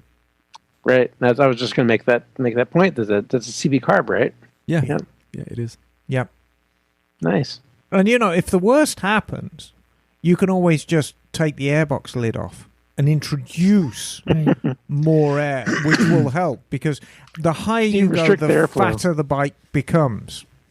Because you're still pulling in the same amount of fuel, but there's just less air, there's less oxygen. So it gets fatter and fatter and fatter. And so eventually, it's like you've got the choke on, then you can just pull it away. But CV carburetor, it really is quite good at compensating. So I'm glad the KLR did well. Not a surprise. So now you're going to be traveling in the pandemic. What restrictions are in place now that you may have to deal with that you wouldn't have before? Well, in Central America, it's the borders are if you get there and you show that you have your vaccines and all, it's from what I've read, because I've read on the forums and stuff before I left. The difference between this trip and the other trip I took 1 year to plan and pretty much every day doing some planning and preparing. But this trip was quite fast, just a few days before. And I just went and looked at other stories and asking a few people that has been there, and they all say that you just show your vaccines but the difference is that's not a pandemic thing, but going in Central America, then you need the temporary import permits in pretty much every country. So, but that's the thing that it's better than the carne anyway. So I think you jumped over it though. So I mean, you said 4 days you decided to go on the trip all the way down. 5, yeah. You just I'm just gonna go. Bye. Well, it's a little bit more complicated than that, but like big picture, the border was closed between Canada and the U.S. So before that, it wasn't really a possible thing.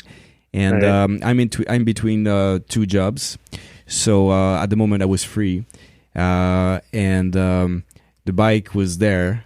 And the winter was coming. So That's a lot of motivators. And the there. window was closing. The window was closing very fast, and I thought like it's now or never. Yeah. So I pretty That's much I had pretty much everything like in boxes, pretty much just ready to put back in the panniers, and the bike I already had like adventure like preparation. So I did a few things. I was planning to leave on a Wednesday, but then we were expecting freezing rain on Wednesday, so I left on Tuesday, so. And then that was like the deadline. On Wednesday was done for the rest of the winter. Probably. Awesome. Yeah. Wow. You So got out there at the last second. Yeah. So when do you start your new job? Well, I don't have a new job yet. So So you can, you might be looking for a new job in Panama. well, not in Panama. Like I still have a house and I've got tenants back home, so I need to some things I need to take care of. But I'll go home. But we're in these days. There's quite a lot of work in my field, so that's why I was just feeling I wanted to do something else. So I quit my job and I'll be looking for new things. Yeah. nice. So is this part of a going to go around the world in segments kind of thing? Yeah, I told you about that. Yeah. So the plan is that's a year long, like a lifelong journey kind of. So my plan is to go around the world by ground, bit by bit. So I've done that thing from Europe to China and to India actually was I think the most complicated part because of the carnet and all the restrictions between the countries and like the political instability and all. So that thing is done. So now riding from here to Panama will be quite easy, and then to Ushuaia will be not easy, but I mean there's got some tricky places and all, but logistically talking, I think it's not going to be too complicated. So later in the future, then do some other parts and hopefully linking the whole ball by the end of this life. And what's going to be on your next journey? The next journey would be probably doing the UK to Greece. Oh, that'll be a nice trip. I like how you just put it all together. And in the end, you're going to have a scrapbook. It'll be all continuous, right? That's a plan. I want to link. I really want to link like one place to the other. It's like that's how they film movies. They don't start filming the first scene on the first day. Yeah. It'll all work out the same. Yeah, I'm going to edit that at the end. Nice. So curious, is anyone following your travels? Well, on this trip, because I left a little bit spontaneous, I didn't really put a lot of things online yet, but I will. So to anybody who wants to follow me on Instagram, my personal Instagram will be probably the place where I'll put all the... would you like to put it out there and then we can get you some cheerleaders? So how can people find you on Instagram? Oh, my name on Instagram is Ben_Roberge. So I'll spell that. So that's BEN_ROBERGE. So I've already put a few stories and all, but it's gonna get more interesting as more south as I. So now, as you're going south, Yeah. Itchy Boots is heading north. Do you know Itchy Boots? Oh, wow. I don't know Itchy Boots. Norley, she's a YouTuber who travels around the world, and she just landed in South America with her CRF 300L, and she's heading up to Alaska. Oh, nice. Oh, cool. Yeah. So We have to meet up and have coffee. you should look up Itchy Boots. Yeah, I will. Yeah, and see where you guys are going to meet. What is your Instagram one more time? It's Ben_Roberge. So BEN_ROBERGE. Okay. Yeah. Did you find him? I did. I just did. Okay, well we'll Nice. get you some more followers and some more cheerleaders. So follow Ben and just give him a rah and hey ya and go and, Ben. And if anybody's on the road, just hit me up and we'll have a drink. It's so fun to meet other travelers, and even better when they're coming the other way because they tell you about what's coming, and so you can share. About the other. Well, I gave you a Motorcycles Misfit sticker you put on your bike, and that way people will know. Yeah, you're one of us. You're a misfit. Nice. Yeah, nice. Well, I wanted to get some quick announcements in. First of all, for anyone who's interested in the Stumpy Land of the Giants trip to Pakistan. What? The what? That's what it's called. Well, it was Stumpistan, but Moine Stamp. changed it to Stumpy's Land of the Giants. Stumpy's Land of the Giants. Oh my God! It doesn't get any better. No, we've had quite a few people who are interested in coming, and now with Ben's review. I actually like Stumpistan. I know. What we're going to be doing is a little Q&A session for anyone who's interested in coming, and that's going to be next Saturday, yeah? Yeah, I mean, next Saturday night at 7 p.m. Pacific time. And if you're interested in hearing more or jumping on a call with Liza and myself, then email us directly at recyclemotorcyclegarage@gmail.com. I'd be glad to send you the link. And this is for anyone who has questions. Obviously, I mean, Ben, you've been there, but for many people in the world, they don't understand, especially that when you hear things like, landslides and collapsed bridges, people might have questions. Well, and I get it. So we're here to answer those questions. And I imagine it's not just for Stumpies, right? Because if somebody hasn't... I do Zoom calls for the Chickistan group too. And then we have another announcement about Numbnuts Challenge. Yes. Which is going to be happening in January. And if you don't know, we're holding a challenge. It's a bit of an endurance contest. At my motorcycle shop. Where myself and other people who are entering at no charge, we're going to sit on our parked bikes in a parking lot as long as we can. Oh, okay. That's a pretty interesting challenge. And I'm throwing up $1,000 as a cash prize. But we have announcements.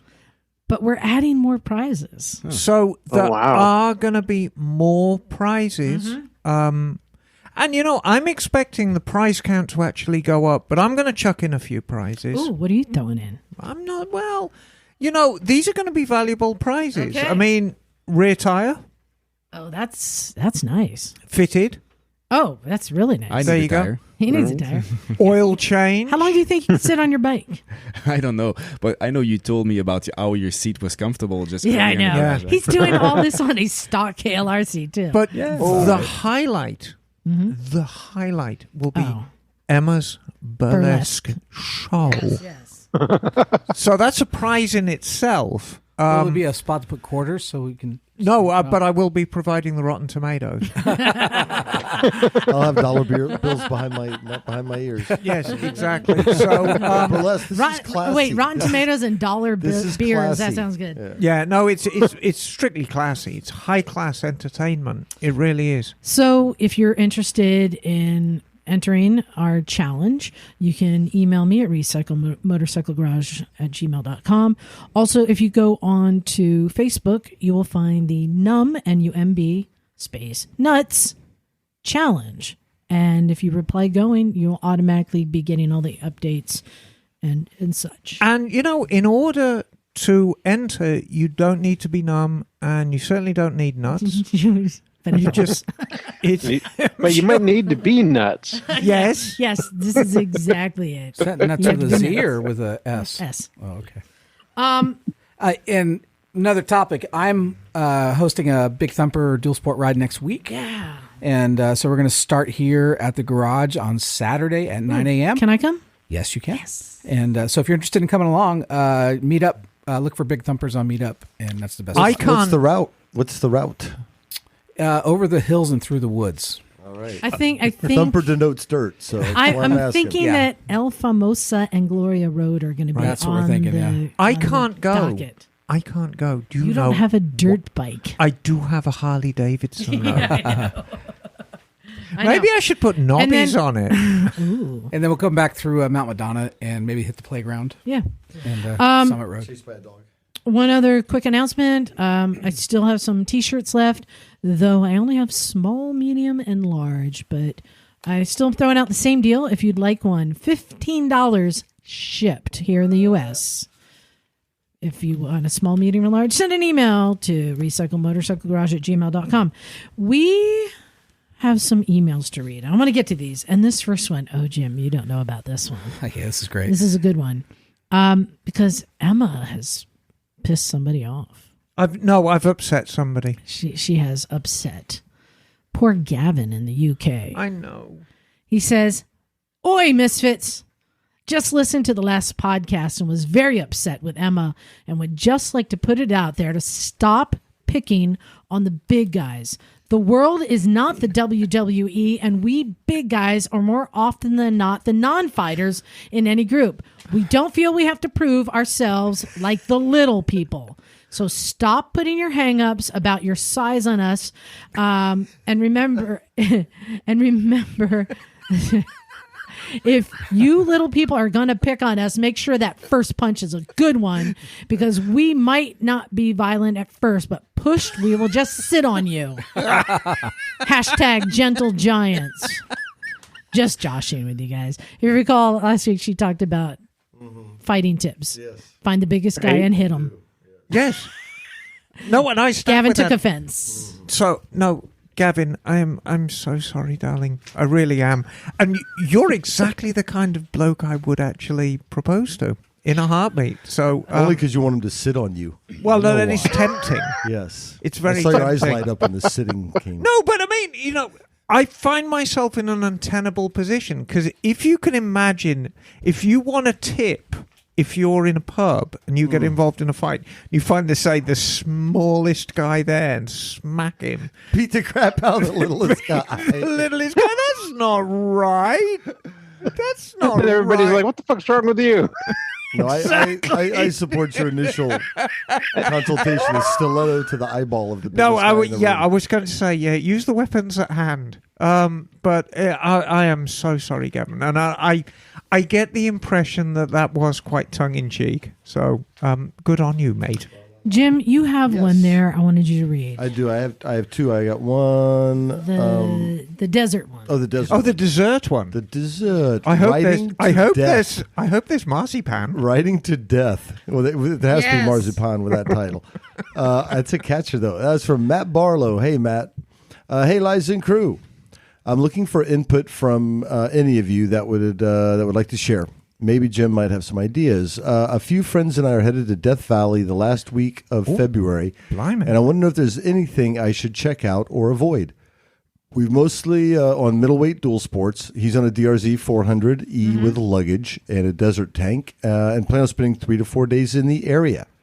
I'll make sure to get some pics in my Emma's Army shirt, just to represent, and have tracks saved on the Gia app already. Excellent. Thanks for the damn fine show, and keep up the Lord's work. Aw. X's and O's from Matt in Utah. I tell you what. Nice. And I stand to be corrected here, but I think Death Valley's going to get pretty frigging cold at night It'll in be February. chilly. Yeah, but he's coming from Utah, so I think he Yeah. must know. But yeah, that'd be the one thing I'd throw out. You'll It's gonna be need to chilly. double up on that Emma's Army shirt at night, darling. But Yeah, the thought of going to bed with Matt every night, it keeps me warm. clutching a motorcycle. Yes, Oh, wait. No, that's the Emma's Army Matt shirt. clutching me to So- his chest. I don't know what side of Death Valley he's going to be on. The good side, The good darling. side. Yes, yeah. but if you're on the Mojave Road side, there's lots of things to see. Lots of old hippie stuff. You can go to Charlie Manson's old house if you want to be that, and there's some abandoned buses, and so there's all kinds of stuff along the road. There's a place where people bring trolls, and there's like hundreds and hundreds of them there, and so that's a fun side of it. Yeah, there's some I've not been to Death Valley, so I can't tell you specifically. I know if you go, and if you've been on Gia or Gia, however you say it, you've probably got tons of ideas there. If you head southwest from there, though, you hit the Ridgecrest area, and there's tons of dirt, OHV areas. It's really going to be desert and sandy. I know there's one place called Wagon Wheel I've not been. These are maybe an hour or so away. I'm not sure how much riding they let you do in Death Valley proper, but I know once you get to Ridgecrest, you get stuff like like Wagon Wheel, you get Jawbone Canyon. There's some crazy desert stuff. So yeah, obviously water's a big one. If you can lose the luggage before you go off into because the dirt's going to be sand for the most part. You might get hard packed, base rock stuff and rocks, but without a doubt, you're going to hit some thick sand. So just be prepared for that. And I got to say, if you could lose your luggage somewhere, kind of leave it for the day, since you're going to be there for a bit. I would say bury it. Well, you're going to be falling over. If you get off road, it gets sandy real fast in a lot of places. So just be aware of that. But I would say, yeah, it's beautiful out that way. Just have fun. Well, to your point, water. Too, it's in that area you can go from like 6,000 feet down to sea level or below sea level. In the same within 100 miles. So last year when I did it, we were up at 6,000 feet and it was cold. Yeah, I mean, like crazy, teens cold. And the other thing that comes to mind is in February, it's going to be dark early. Don't get stuck out in the desert at night. It's just trying to navigate. It's hard, but it exhausts you. You get so tired being out at night, just and your cold, mind processing. Yeah. So yeah, I would say just make sure you have plenty of time to get back to somewhere before the sun sets. Cool. And have fun. You'll have a great time. I'm jealous he's from Utah, dude. I just stay in Utah. Good-o. Beautiful scenery there. I sent you one via email. You did? I did. I didn't see it. I'm going to have Emma read one while you find that one.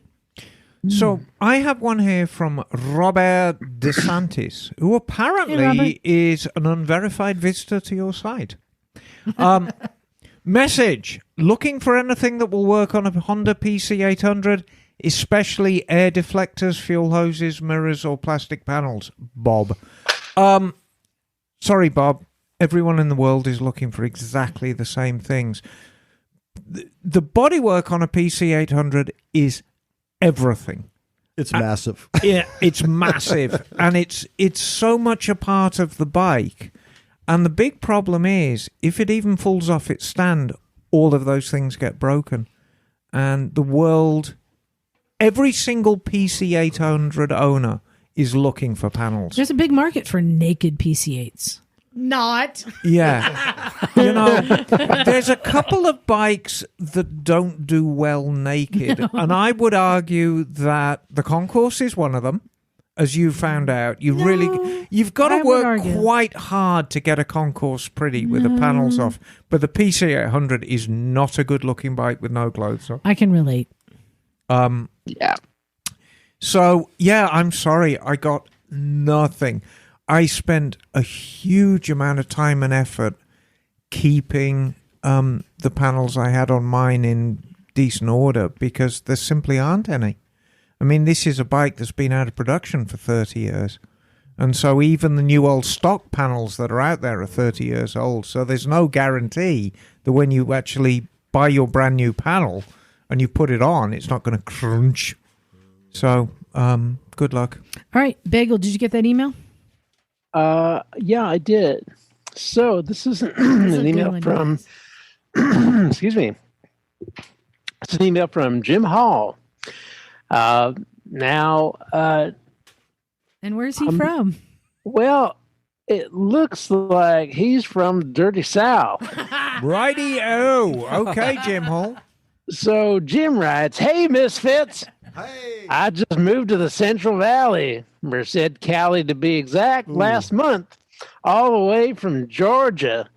Lord have mercy. Pronounced Georgia. Georgia. Love the podcast, and now that I'm on the left coast, I would love to come check out the garage and meet everyone. I have a CRF 450L, perfect for some desert riding with Jim. Or the mountains, you're right there. An Africa Twin, twins is with Liza, and a Victory Vision with a Corbin seat for the long hauls. You're going to fit in quite nice. We're going to deep fry some pork chops and get some collard greens going, son. Recently, I sold my Ural gear up that my best friend Cam, the Golden Doodle, loved. But he is no longer talking because I sold his ride. I wanted to share a picture of Cam, the Golden Doodle. Oh. Yeah. Yeah, that is cute. Yeah. Yeah. So Jim writes, I was listening to the podcast 448 tonight, feeling like Kevin from Ohio won the lottery, getting to hang out and ride with everyone. As far as the Recycle Garage goes, I have a few bits and pieces of riding gear and accessories I have purchased but rarely used, and wonder if you could take them and put them to good use, getting a noob started off in the wonderful world of motorcycles. We can, and not just noobs, because Ben got to get some stuff. You might be coming back for some more gear. Yeah. Mm-hmm. So we will give it out to the world. Yeah. I am fairly handy with a set of wrenches as well, and knowing I helped someone get started in motorcycling would be very fulfilling. My sugar mama, my wife, is taking me to the airport to get on the big jet plane tomorrow, flying back to Georgia to retrieve the rest of our belongings and my beloved Victoria Vision, aka Black Sunshine, then driving back across the country for the second time in 2 weeks. Woo. The Motorcycles and Misfits podcast, as well as those losers over at Cleveland Moto, will be glad that will be all that keeps me sane driving that 65 mile per hour max speed moving van across the country this weekend. One last thing.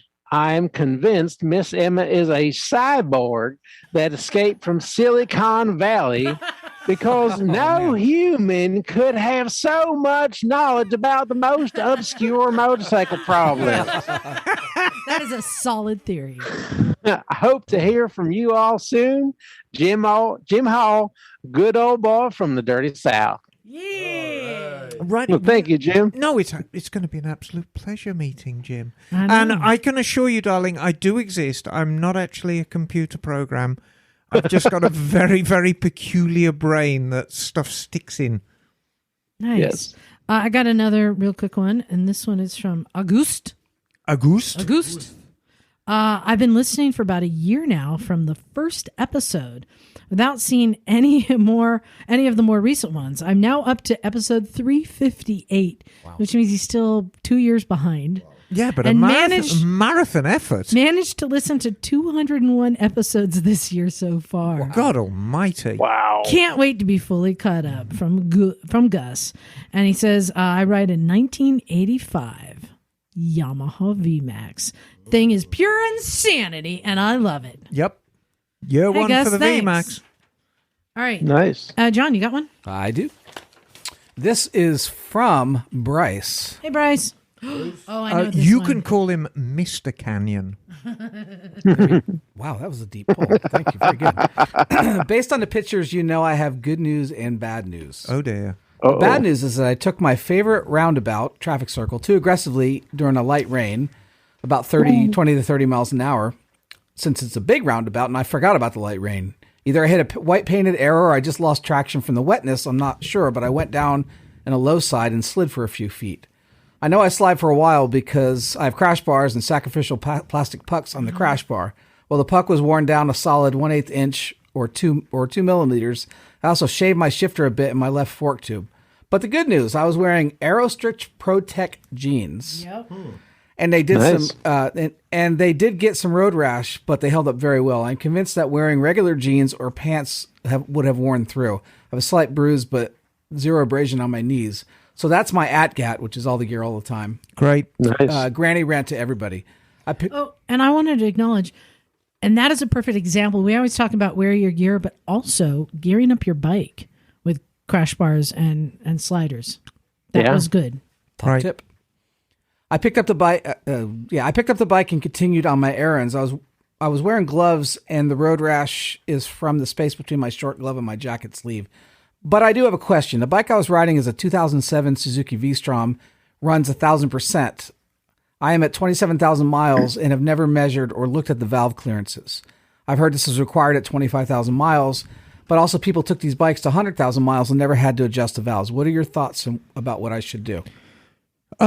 You need to look at them.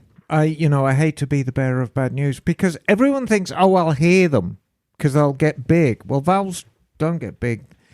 with modern fuels and the combustion chamber temperatures, valves actually recede into the head.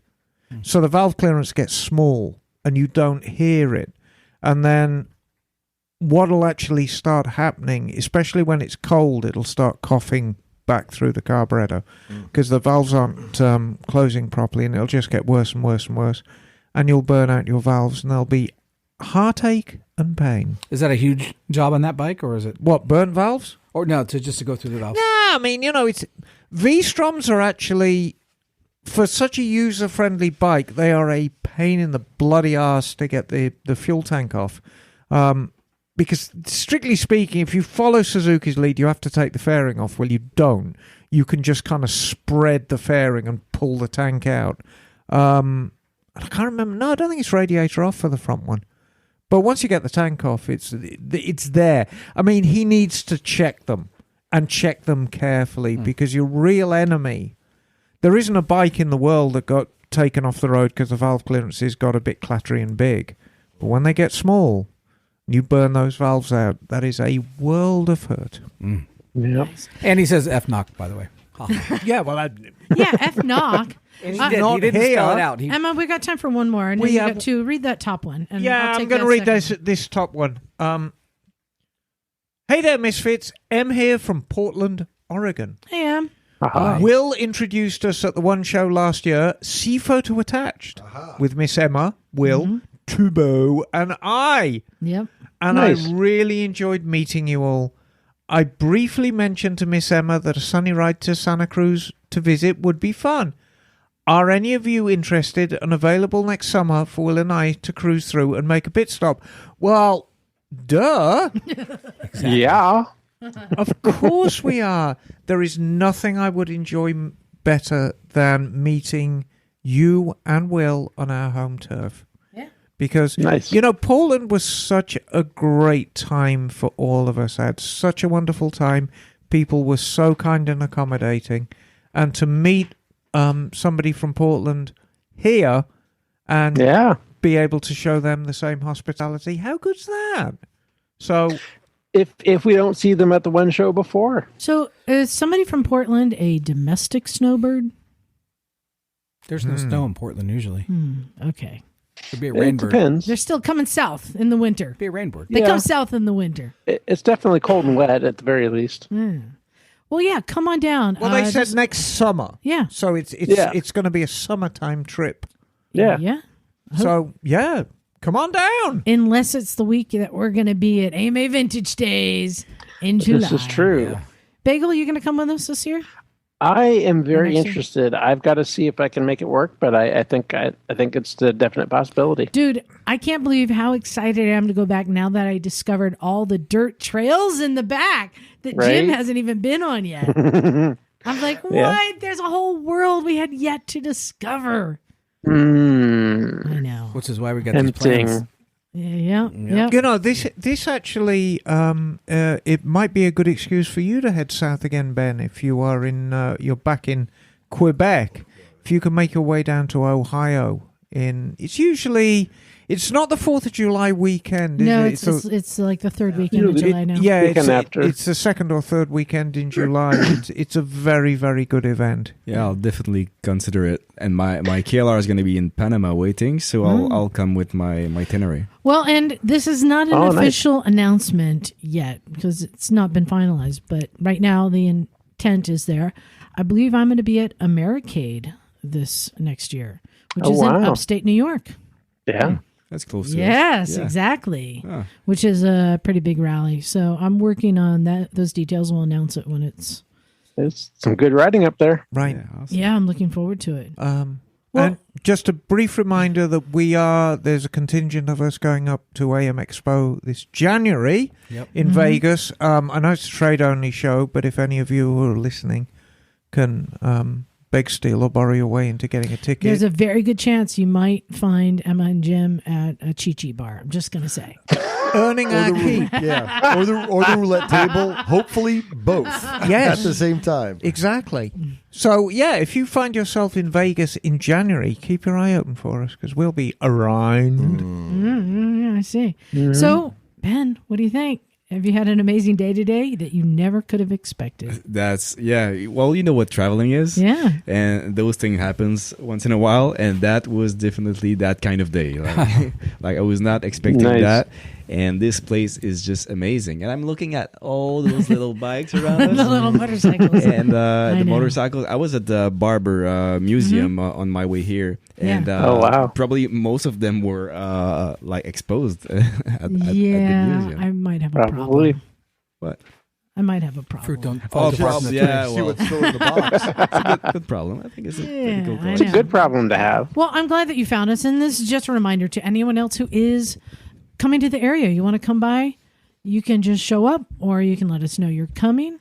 We love and enjoy visitors. We like to give we everyone do, and we don't torment a them good too time. much. not too much. Yeah. Oh, there's one thing we didn't do. We didn't just take a picture of his bike with Yeah, him. well, yeah. We Or might the have to take a question. picture. Or the question either. We'll have to save that for his return trip. All right. Are you going to come and visit us on your way back north? I'm gonna ship the bike from Ushuaia, probably like in a container or something. Oh, boo. But I'm planning to come back for sure. So it's not gonna be on the KLR, but I'm gonna be. Surprise us Yeah. with your next bike, Ben. Yeah. Nice. Well, thanks for coming. And especially thanks to everyone who emailed us. Keep those emails coming. We have so many we haven't been able to read, but I do read them. I do enjoy them. It's bedside reading for you, isn't it, Liza? It It beats Barbara Cartland. It is.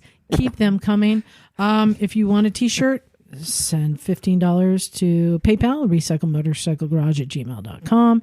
Thank you to our Patreon subscribers. Thank you. To Mimi and Moto and Lawn Tigers for their support. And go to Zazzle and buy your sweetie a T-shirt with And me sleeping with a motorcycle. There on was it. a little controversy, as you say. Yes. Somebody Ooh. tried to buy one of the motorosexual mugs, and they got notified by Zazzle that there was a copyright infringement and that they couldn't What? ship it. So I went on and bought 4, just thinking it would fail, and it went through. So now I have 4 mugs coming. That's well. Maybe you It could was, sell I one to the think- I person who think it couldn't was, buy It it. will look lovely in Yeah. the display case at Mototown. I think. It Yeah, was yeah, yeah. it was a glitch in the matrix. Yeah, I think Right. it was a bot or something that kind of had an issue. But you can go to Zazzle, Recycle Garage on Zazzle. You can get shirts and stuff there. So I think we're ready to get out of here. Thank you, everyone, for listening. And Ben, hopefully they will follow you on your trip as well. Thanks for having me. It was a really good experience. Because we have Misfits everywhere. Yes. Thanks for So- joining us. You're going to follow along. You'll figure this out. It's real easy. We're going to do a sign-out now. It goes like this. Thanks, everyone. This is Liza. Stumpy John. Emma Darling. Ben Rabel. Naked Gem, son. Bagel. And we're out of here. Cool. Cool. All right.